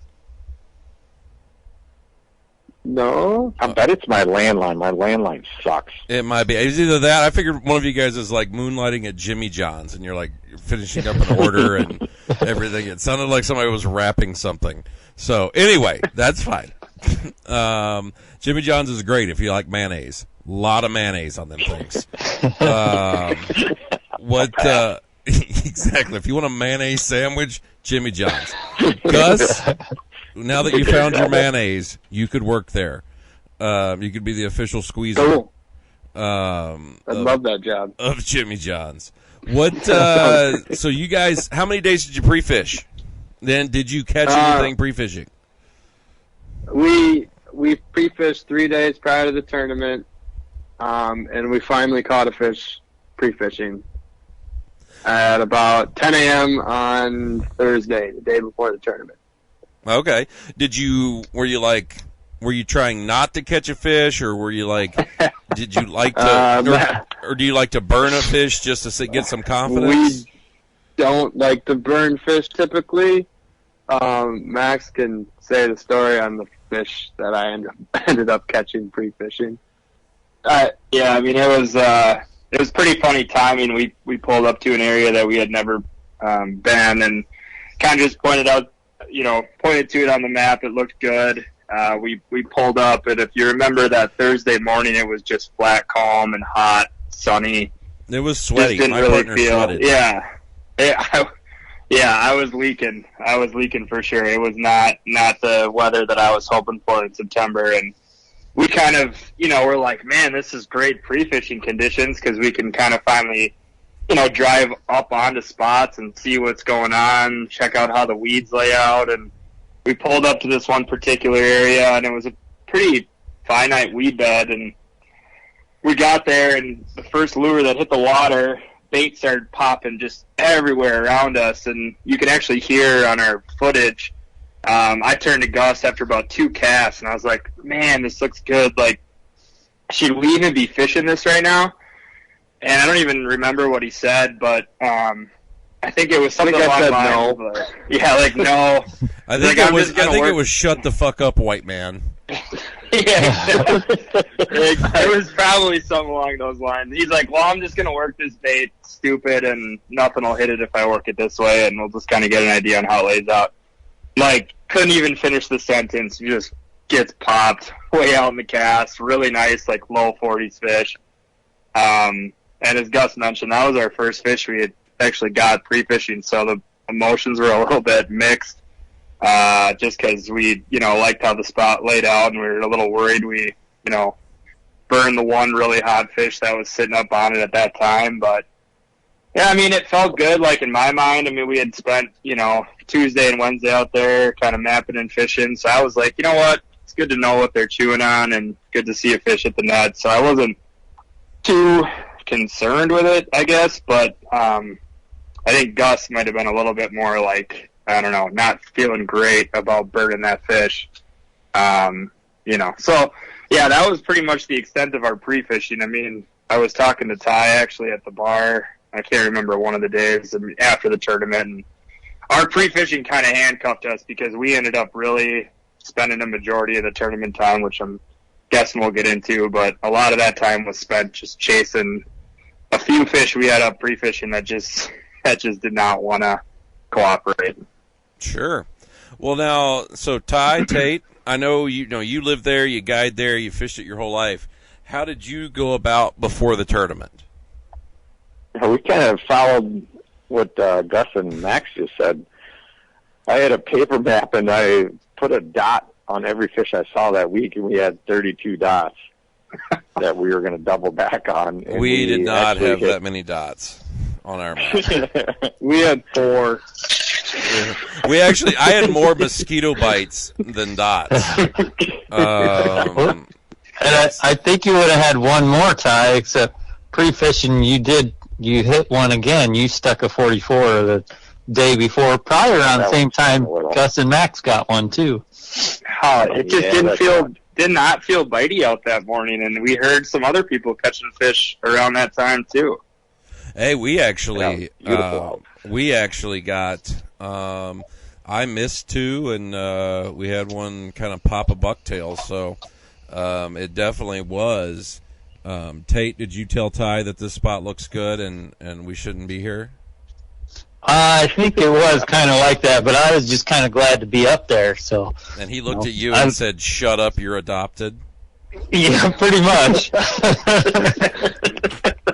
Sit on run. That happens. Like these fish are really bitey when it's sunny out here. So I was hoping it would have stayed sunny during the tournament. It would have been. I mean, obviously there's a lot of fish caught, but I think there would have been more. Wow, that's. I mean, interesting. Yeah, because trust me. I mean, there was 50 fish caught in the tournament, more than any other tournament like and less boats by double, maybe. Yeah, a lot some less of them. boats. No, and there was only 20. What was the final tally? 28 boats. Yeah, I think so, something like that. Yeah, it was 28 or 29 boats. And for guys, if you don't know how it works, I mean, the championship you have to get invited for. So this is something that I think is kind of a testament to the guys that made it this year. It was kind of a tough tournament season for a lot of people. You know, I mean, for sure. There was not a lot of fish caught this year, especially on guys that fish multiple legs. Now, you two are the only two. Am I right? You're the only two teams that caught fish in every event. Yeah, I believe so. Yeah, that's what I think. Because only one we didn't catch one on was the first one, of course, my home water, because it just fucking hates me. But that's it's one of those deals, and it was a really tough. I mean, this is the first year I think we've ever not filled the championship. If I remember right. It's been a long time, but it was one of those deals that it was a tough season this year. And I will say that pre-fishing, Ty, and both of you guys, I'll agree, is that flat, calm, like hot, sunburn, pretty, for the most part, crappy weather. The fish were actually moving around a little bit. Yeah. It was one of those deals, and not only that. I mean, you heard a lot of I heard a lot of teams at the rules meeting on Thursday night were talking about it. Why do you think that is, Ty? I mean, that's your home water. Do you have any? You can make something up. I don't care. I mean, I would be making something up. I just know throughout history, like if you look at every picture in my photo album, not that I have a photo album anymore. Please tell me you have a photo album that you like has Polaroid. You're in there, Greg. Nice. Multiple pictures of you, Greg. Oh my God! Nice. It's there's like names written in there, but it's not written. It's like they cut out of a magazine, like the different letters, like a serial killer ransom note. Oh my God! Sitting there with your pipe. Yeah, kind of like a boy band magazine, like that type of scenario. Is that what you're Teen thinking? People. I still get a subscription to that. I bet you do. That is good. I'm really getting into this K-pop thing. I have a feeling that's going to be a big thing for me. No, but to answer your question, Gregory, I think the sun brings the fish shallow. Damn it, makes it easy. No, and the one thing too, though, the water out there was a lot of dirty water. I thought. Is that normal for the chip this time of year? Is that normal for the chip? Yeah, that's pretty normal. Just all the weeds are dying off right now. It'll last another 4 or 5 days, and it'll clear up.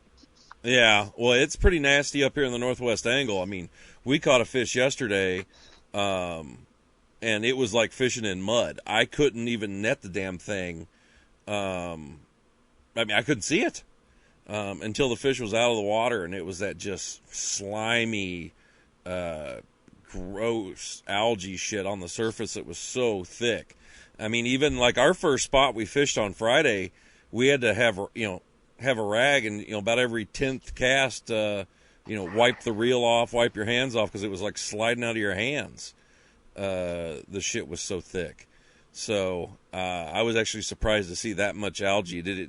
Is it coming up as much this week with it was calm and sunny here yesterday, so I cannot hear a word you're saying. I think is Greg choppy for everybody? Why am I choppy? Yeah, for me.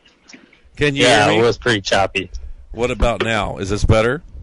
Oh, you're welcome. Yeah. I hear you. Oh my God! Well, I'm not repeating that, so screw it. The algae basically is what I was talking about. How nasty and stuff the algae is out there, and I was talking about our first spot. We had to actually wipe our reels off and our hands off every 10th cast or so because it was so thick. And by the way, there was no muskies in that, so it was a bad decision anyway to even be there. But it was. Has the chip been good this year? I mean, I was just shocked. There was so many fish caught. Have you seen it? It has been really good. The last 3 weeks have been great, though. Mm-hmm. That's what I mean. Like I think if we had sun, there would have been even more caught. It's just been really, really good. Like that last day of the tournament everybody was kind of on struggle bus. Mm-hmm. Except for you. We just abandoned everything. Yes. So. Like Tate's real parents and him? What's that? Like Tate's real parents and him? He's adopted? Yeah. Exactly.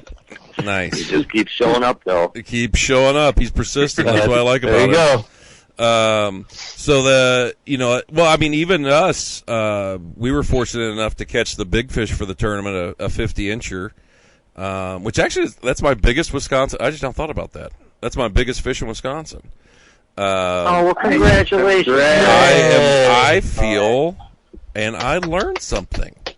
And that was on a Red October tube that we got out there, and that was actually on Friday morning, which was the only sun we had. I'd say, we caught that fish just before it clouded up, and we never seen the sun again. We caught one right away too. Yeah, I seen that. You guys, now how did you go into the tournament, Ty? You guide there and stuff. What was your game plan going into this? I pulled a little page out of Luke Ramastrand's book, and I marked down 32 different spots where I'd seen fish that week, and we hit more than 32 spots that day. Jeez. And anybody that saw us out on the lake, we were hauling ass all around the lake. Yeah. So just hit as many spots as you can and find an active fish. Throw good baits at good spots where you know there's fish. Don't stay around long on spots. I mean, if anything, we did stick around too long on a couple spots, but we were moving fish right and left. Yeah. Well, that's bait wise, what were you, what was your mindset as far as bait selection going? We mainly just threw bucktails just to move fast. But then when we found some fish that kept showing up on bucktails, then we switched to jerkbaits, and we caught a couple of them on jerkbaits. We threw a little bit of everything. Like we caught one on a Vexer crankbait. We caught one on a croc jerkbait. Those two fish were fish that we had seen, and we doubled back on them. Mm-hmm. But otherwise, we just tried to move fast and just look for an aggressive bite. Sure. With bucktails. Gus, Max, what was your all's deal? Is that similar, or? I don't think it could have been more opposite.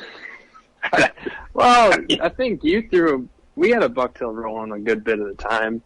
I felt like. Oh, I just meant for fish showing up. I mean, I told Gus after Friday.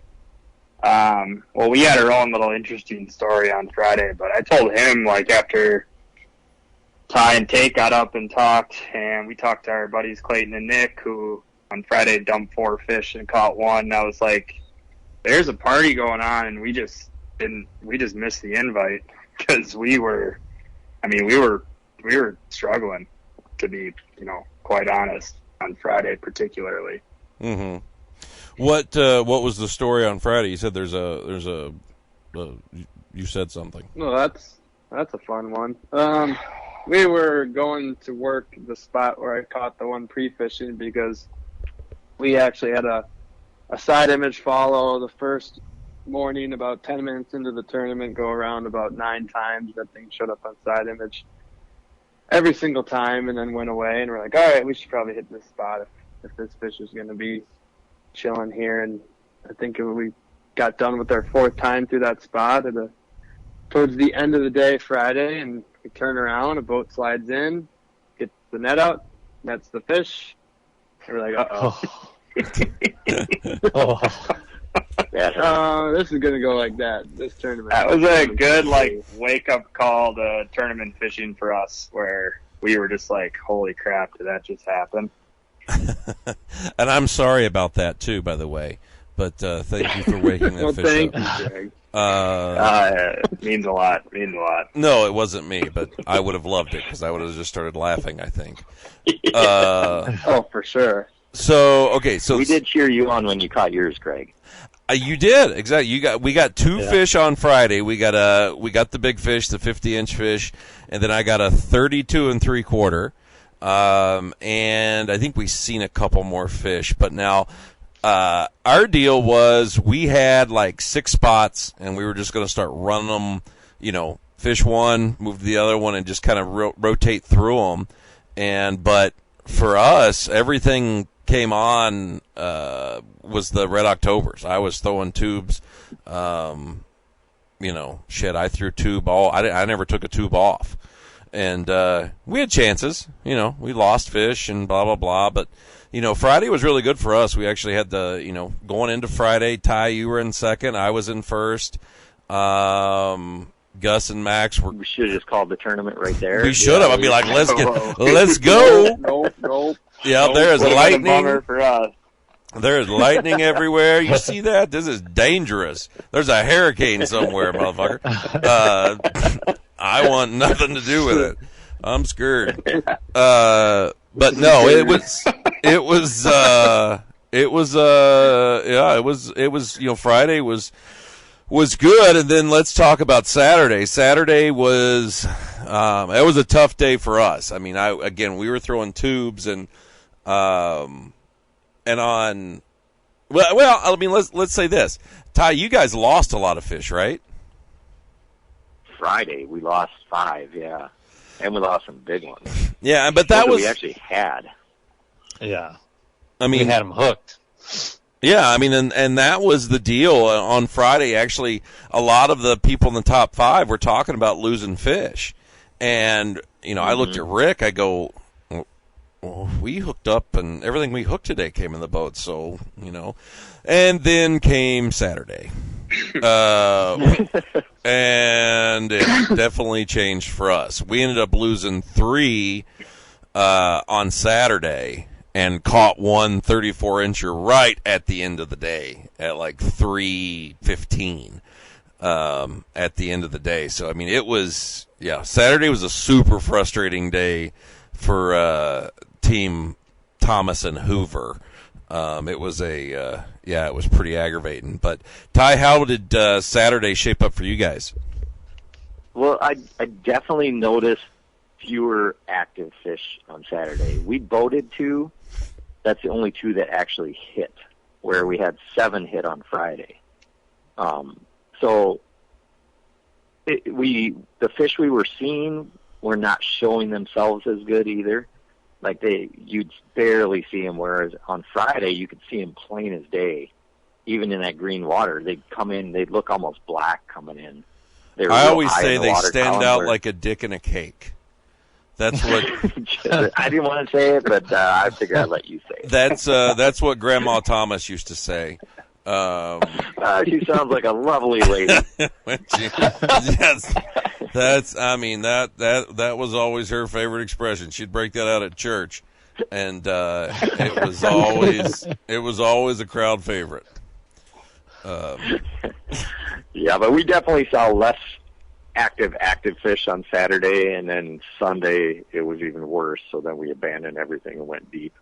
So, do you think it was because Friday we kind of had that slow moving front coming in, and so I think that was firing them up, and then they just kind of got a little more used to it, and a lot of the fish probably ate on Friday, and so you had a less number of active fish going.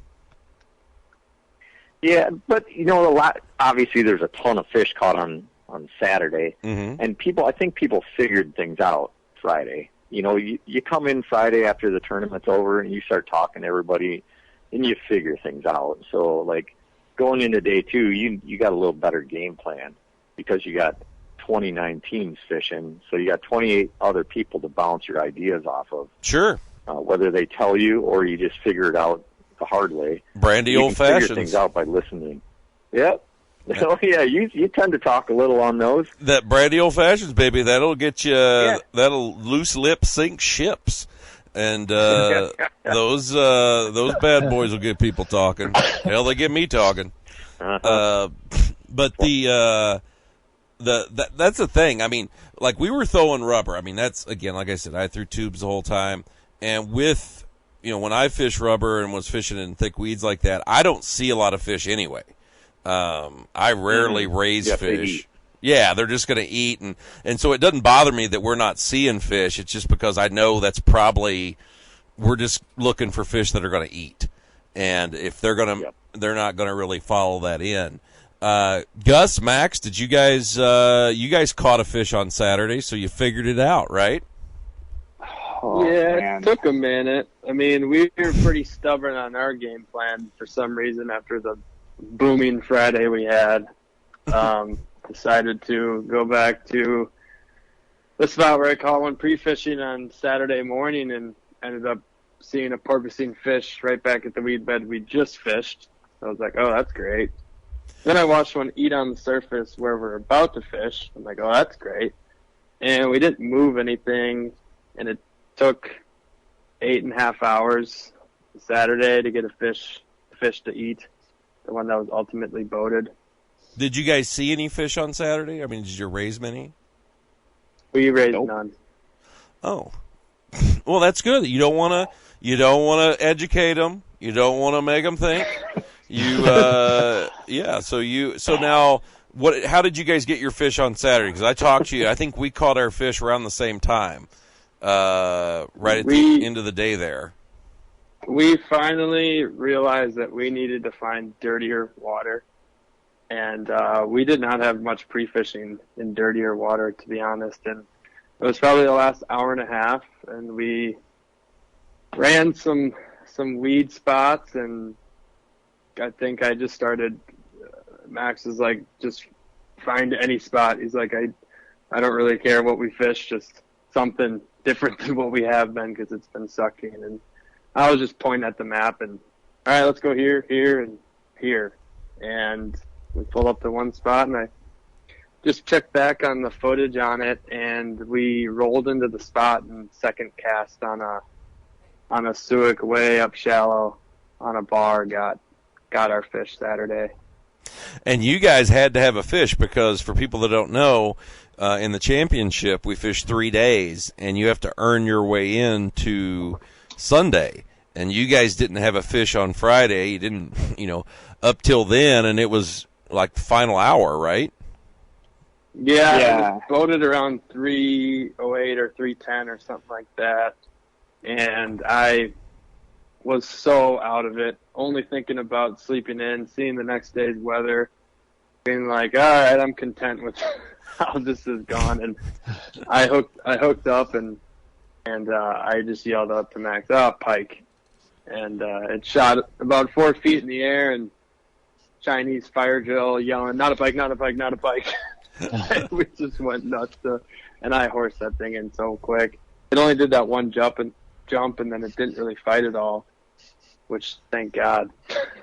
Well, that's cool. No, so then you're at least fishing till you're fishing on Sunday. You know that there's a good chance that you've got Team of the Year wrapped up, except Ty and Tate were right on your heels, and so it definitely made it more interesting. So I think that Gus is downplaying the day a little bit. I think we really got into our feelings there on Saturday late afternoon. I mean, I don't want to put words in his mouth, but we were like kind of talking each other up a little bit because, when you go, at that time we were on probably when we started talking, not in a negative way, 17. But when we kind of started, talking about just let it sink in, like, hey, we pretty much started saying, hey, we've had a great year. Got to hang our hat. Like, this just wasn't our tournament. We didn't figure it out, and it is what it is. And you're pretty, I'm ugly. Yeah, we were pretty much doing that shit where it was like, all right, let's try to pump each other up, and like Gus being a guide and everything. Like I know he wanted it really badly, and I wanted it really badly, and I think sometimes when you're trying to musky fish and you want something really badly, it just doesn't work out. When you just want to put a fish in the net so badly, it just, I feel like things just start to slip away. And I mean, as you guys know, you fish in a lot more tournaments than we have. Those hours just start to melt away, especially when you're not on a bite. it's crazy. Like, I probably checked in 13, 14 different times that day asking Gus what time it was, because I just was like, God, this is just sinking in slowly. But I mean, it was weird. I just told Gus, he's got this weird sixth sense sometimes where I'm like, Gus, just trust your gut, man. Like, just lead us to a fish. And this spot, he pointed to the map and he's like, I got a good feeling about this one. And then that was the spot that he ultimately ended up catching the fish. And Ty and Tate, very luckily enough, were in the vicinity. We got done with the day. They threw us some bush lights across the boat. And I told Tate that night at the bar, I was like, I literally think that was the sweetest and best bush light I've ever drank in my entire life. It's where you like, it's like in the old commercial. It's like, what? We like, Did what? we lose him? Are you there? And if you were them, you probably thought we just boated, like, we just caught the world record, muskie from the Chippewa flowage. Like, we were screaming back and forth. And we were like, oh, how big is it? We pulled it out of the net, and you could just kind of hear him go, oh, nice. I'm sure. They're just tell them you're not a size queen. All right, that's what you tell them. Exactly. That's what you tell them. No. Yeah. So, all right, let's do it. Now we're getting to Sunday. As I call the day that we shall not speak of. It was stupid, crazy wind, rain, all kinds of, crazy lightning. shit. There was lightning. Yeah, well, I seen flashes. I never actually seen a bolt. True. And there was thunder and all that crap. Ty, you actually took over the lead on Saturday night with your 2 fish. You had now 4. We slipped down to 4th place. There was another team that tripled on Saturday, and it sounded like they tripled pretty early. And then who else stuck it? Nick and Clayton caught. Yeah, they tripled. Yeah. They tripled. Yeah, I think there was like 4 teams that tripled on Saturday. Yeah, a lot of fish caught Saturday. Yeah, Mark Lejiski, he tripled as well, and they had smaller fish, so again, you don't get as many of the points. So no, it was definitely a lot of fish on the board, a lot of really good stuff. There was 26 fish caught on Saturday, and there was 13 caught on Friday, fishing the same hours. So Saturday, definitely guys were figuring it out and getting on some fish. Yep. Some nice fish. I think 46 3/4, I think, was the biggest on that day. So it was, it was a good day. So going into Sunday here, we've got a shorter day. We're only anybody's game. It was. It really was, with as many fish that were biting and everything. We're going into Sunday. It's it's 7-1, so it's a shorter day. Ty and Tate, you guys are in the lead. Tate, how was Ty in the boat starting off on Sunday?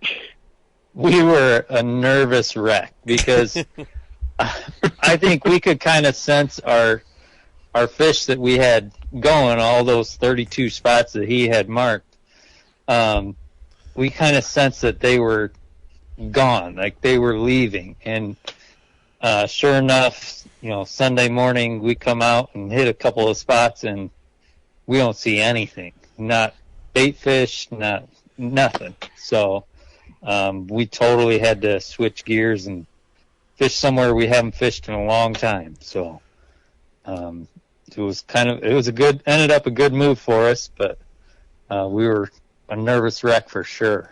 So what, Ty, you had said you went deep. What does that mean? You fished deeper spots, deeper baits? What does that mean? Yeah, so like most everybody in this tournament, we were casting in that 4-foot range, 3 to 5.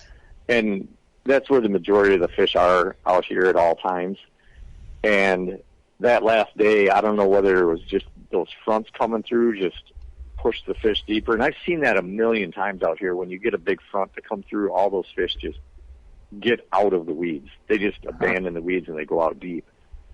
So we hit, I don't know, maybe 6 or 8 spots. And I'm like, Tate, they're not here.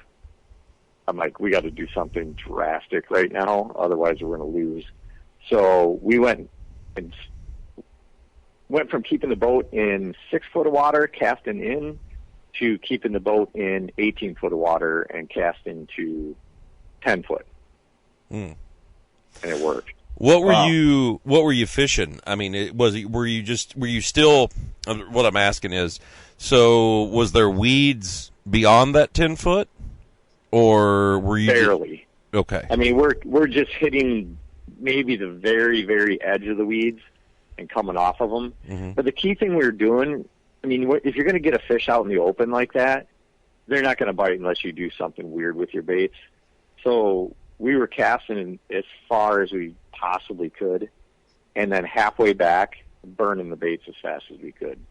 So we were just doing steady retrieval, like a normal bucktail retrieval. And then halfway back, we just scream them in. And that would get those fish, because, I mean, normally when you're doing that kind of stuff, they're just going to follow to the boat and go around the figure 8 and just leave. But if you amp them up, get their attention a little more, and, you know, they feel like that bait that they're following, they think it's a minnow or perch or whatever, is trying to get away, and they sense that and they get amped up a lot more. So that was a big thing, I think, that triggered these fish that we caught, was the change of speed. Mm-hmm. Well, that's interesting. So, you know, so you were still throwing bucktails, but you were just in deeper water, and you think... Well, we didn't start out doing that. Okay. I told Tate, I said, look, you just keep that on. I'm going to throw some dumb stuff in the back here. So I threw a bulldog. I threw a vexer, I threw a croc, and then he stuck one right away. I'm like, okay, well, I'm putting a bucktail on too now. Mm-hmm. My next cast, I stuck one. Oh, well, that's pretty good. Yeah, and then 3 casts later, I missed one in the figure 8. So way to go. Yeah, yeah. Thanks, Tate. Yeah, Jesus. I know. We could have been something. You could. I missed it also on the way back, so we both had a chance at it. Oh my God! There you go. Just throw him under the bus. No wonder you're adopted. Just throwing under the bus there. What? So how did your guys' day, Gus, Max? How was your Sunday besides very wet? Oh man, that was crazy.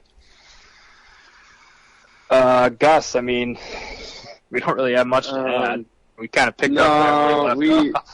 Yeah, as much as we thought we really had something going at the end of Saturday with that one fish, we're like, all right, let's go find some dirtier water. And since we were never part of that party where you're getting all those bites on Friday and Saturday like most people, we didn't realize that it was actually getting slower.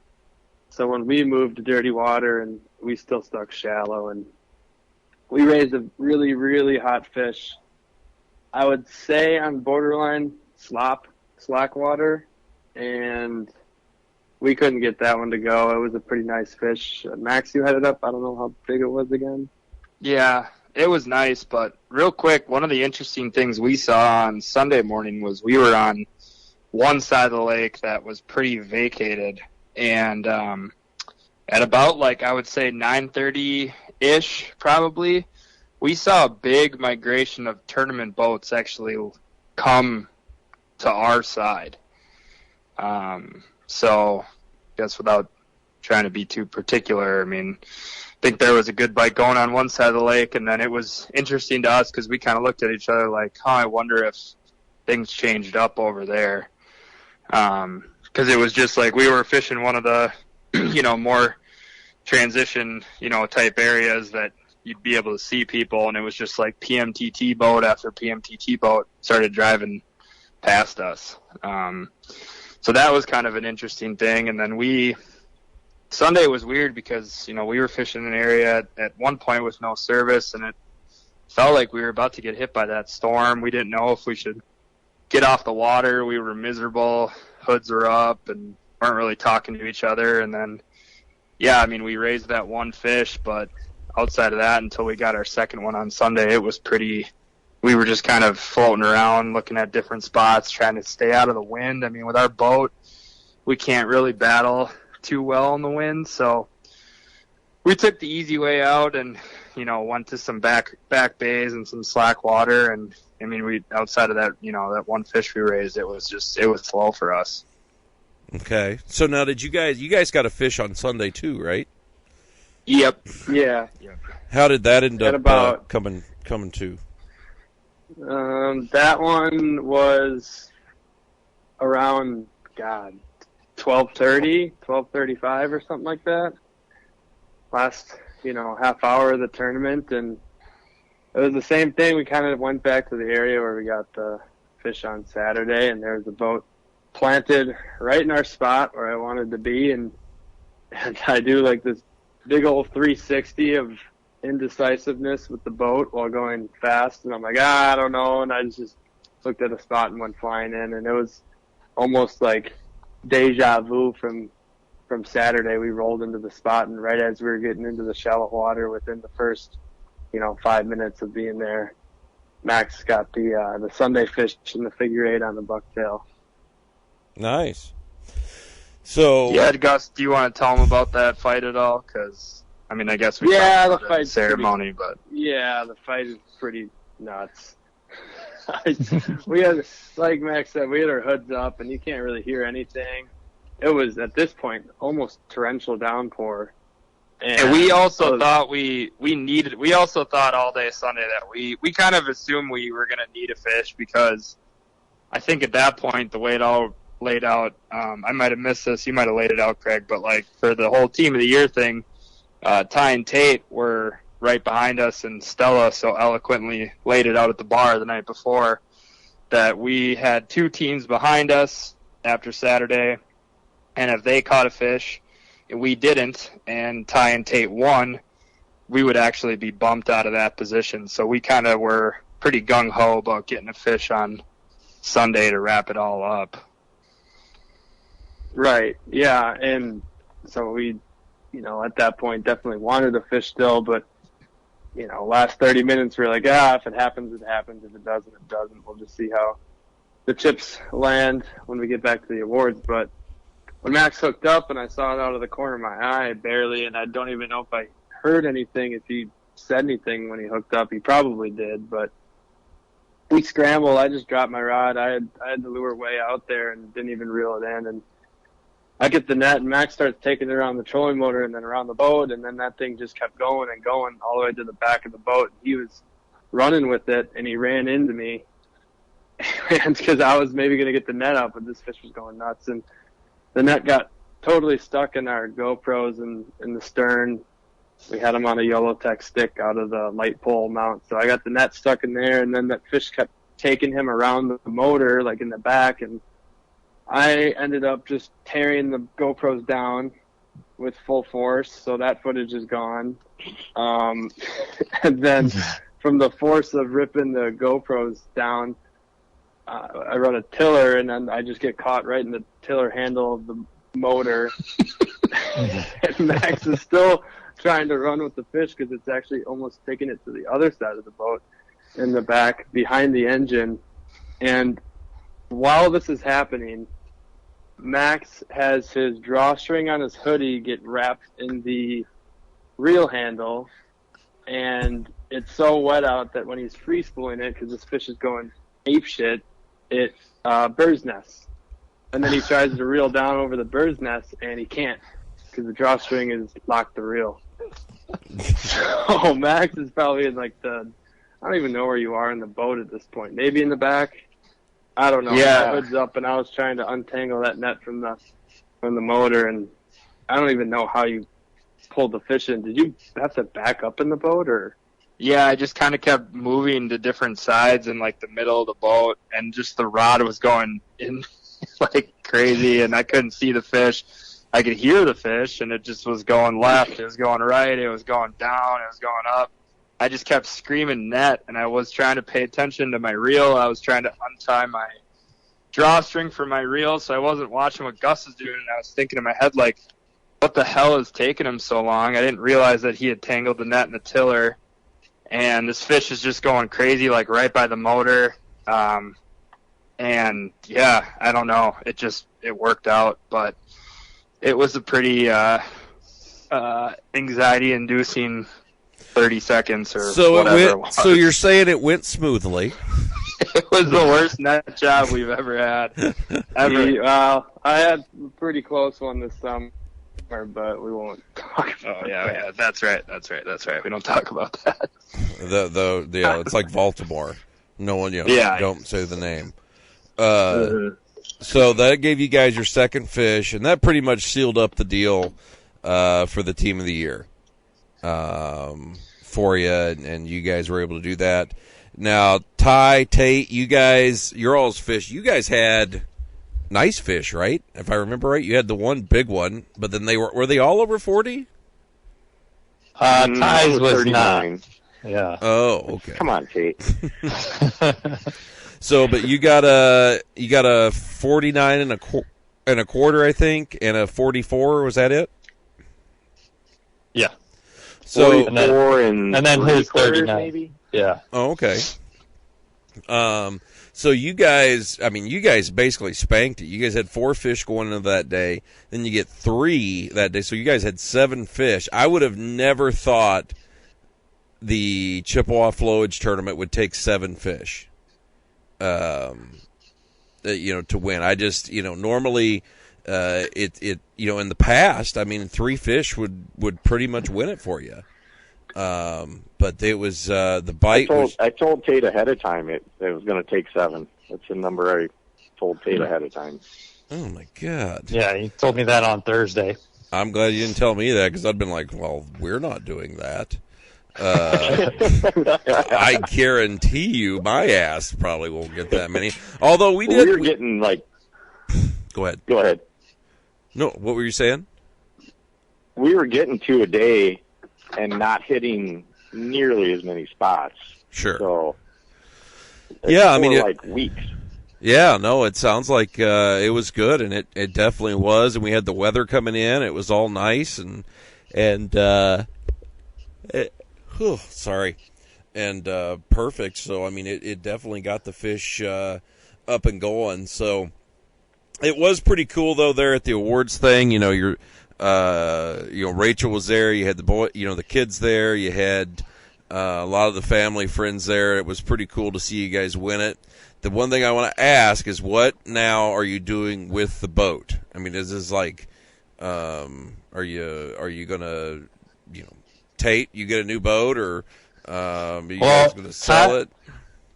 Ty ordered a new boat like 2 days ago. He ordered a new Lund, so he's looking to sell his. I don't think he wants the Recon. I'm still kind of on the fence. I think if we do keep it, my family keeps it, we'll probably have to look at some upgrades in it, but another option might be to sell that and then sell the boat that I have and then get a even more expensive boat. So nice. Yeah. And get one of those yachting hats and a nice stiff collared shirt. That's every time like on TV I'd see that was always the signal of wealth. If somebody walked in wearing a yachting hat and a collared shirt, I was like, oh, that guy's got money. And if you can go to Sizzler too. Oh, Sizzler. See, this is the thing. Gus and Max probably don't even know what Sizzler is because they're children. How old are you two, Gus, Max? I'm 25. Oh my! I'm 29. 29. That's not terrible. You're still. I've probably frequented a few places that are similar to Sizzler without knowing what Sizzler is. Sizzler is awesome. The Outback Steakhouse of the world. I love a bloomin' onion. God damn, do I love a bloomin' onion. Who doesn't? Exactly. Ty, how old are you? American if you don't. Exactly. How old are you? 51. Oh my God, you're so fucking old. Tate? Old balls. Yes. 45. 45. All right, so me and Tate are about the same. Yeah, he was adopted when I was like 7. I was going to say, is that when the adoption went through? Yeah. That's the foster parent deal. Yeah. Well, it sounds Guys, I'm right here. right here. I didn't know I was adopted. So you guys, I tell you what, both your teams had a hell of a year.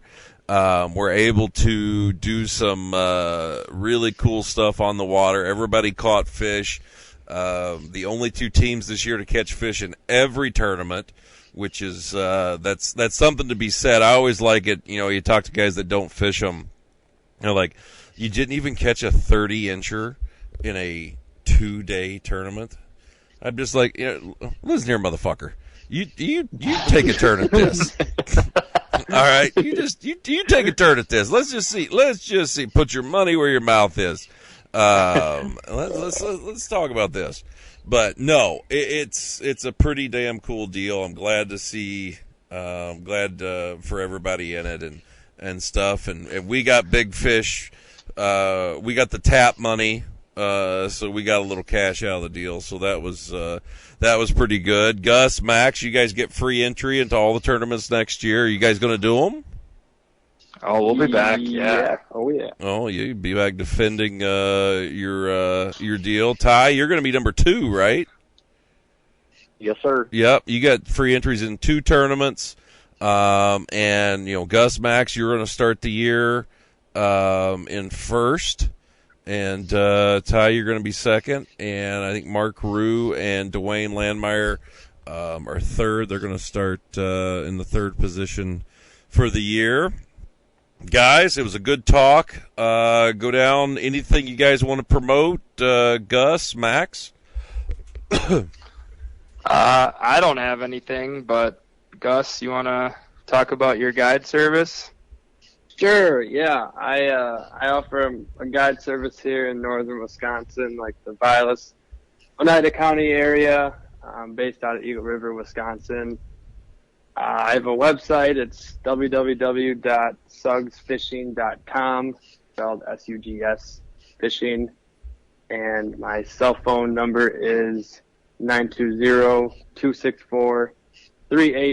If I don't answer, just leave a voicemail and I'll get back to you as soon as possible. Yeah, right. Yeah. ASAP. What is so? All right, I gotta ask. So I know Suggs is Gus's spelled backwards, right? Yeah, Suggs was my nickname. One of my first nicknames somebody gave to me when I was like 3 years old. He's the special child that would write his name backwards. This is correct. This was like when dyslexia was first coming out to the norm. Was he adopted too? he might have been. I think I knew he was going to be a fishing guide when he started writing everything right to left. Oh, hey. Just kidding. I just kidding. That's when you knew. I got my grade 10. That's when you knew he had something. No, he's a smart cookie. He is. I mean, not everyone can get their GED as fast as he did. It is. It's good. Ty, Tate, anything you want to promote? I just want to say thanks to Hayward Power Sports for fixing my motor right before the tournament. Yeah, what happened to it? There was a wire that had shorted out, and it kept sending codes. And it was way in the motor, and it was really hard to find. So it took about 10 hours to figure it out, and they found it. It just took a long time. No shit. Well, that sucks. I hate electrical bull crap. Tate, you got to promote. You want to promote anything? You got a new album getting ready to drop or anything like that? No, I'm good. All right. Well, guys, lastly here on my own thing is we've got the Muskie Hunter Tournament down on Cave Run. It's going to be October 7th, so that's next weekend on a Saturday. It's a one-day deal. You can check in at Crash's Landing if you're interested. It's going to be a fun little time. I know Tony's going to be running down there, so I'm sure something will be screwed up.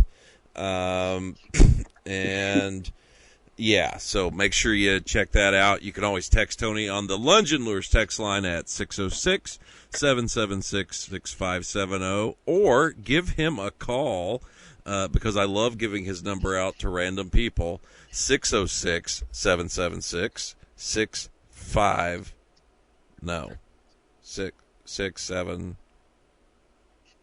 All right, you're going to look that up on the website. I can't think of his number right now. So that's going well. Nailed it. I got that. So, yeah, no, here it is. 606-776-6567. 6567. That's his number. Exactly. That's the one that I enter in all the urinals that I go to. So, just trying to get him some business. But, no, guys, hey, thanks for coming on. It was a pleasure. It was a blast. It was fun fishing the tournaments this year with you. Thank you. And yeah, we will talk later soon. What about, hey, Gus, you guys got Muskies on tap, your podcast. Yes, that's right. Yeah, we have, my brother and I and our buddy Brian started a podcast earlier this year called Muskies on Tap. It's on all the same podcasting things that you're probably already listening to on this podcast. But, yeah, we've done a full rundown on every PMTT we've had. A lot of stuff is kind of more designated to northern Wisconsin, but we've also had a whole pile of guests on. And, yeah, we kind of just chit-chat, fishing, random stuff. Is it as near as professional as this one? I don't think we can top this one. There's no way. Do you ever say queef on the podcast? Gus is a master editor. We've had a few moments, but yeah, we're excited to have you on. Hopefully, Greg, and if Ty and Tate, if you guys ever want to hop on and shoot the shit and talk some fishing stories, we'd love to talk about late age adoptions. Exactly. It's a thing. Multiple moms. My two moms. Yeah. It's a good read. All right, guys. Hey, I gotta get some sleep. I gotta my last day on the Northwest Angle is tomorrow. I'm gonna head on down to Detroit Lakes on Friday, and start dragging some suckers. Although it's going to be 81 this weekend, I'm sure that's going to be a fun thing. But So, all right, guys. Hey, it was great to have you guys on, and we'll be talking to you later. All right. Thank you. Good. Greg. Thank you very much. All right. Bye. Thank you, Greg. Yep. Bye. Bye. See ya.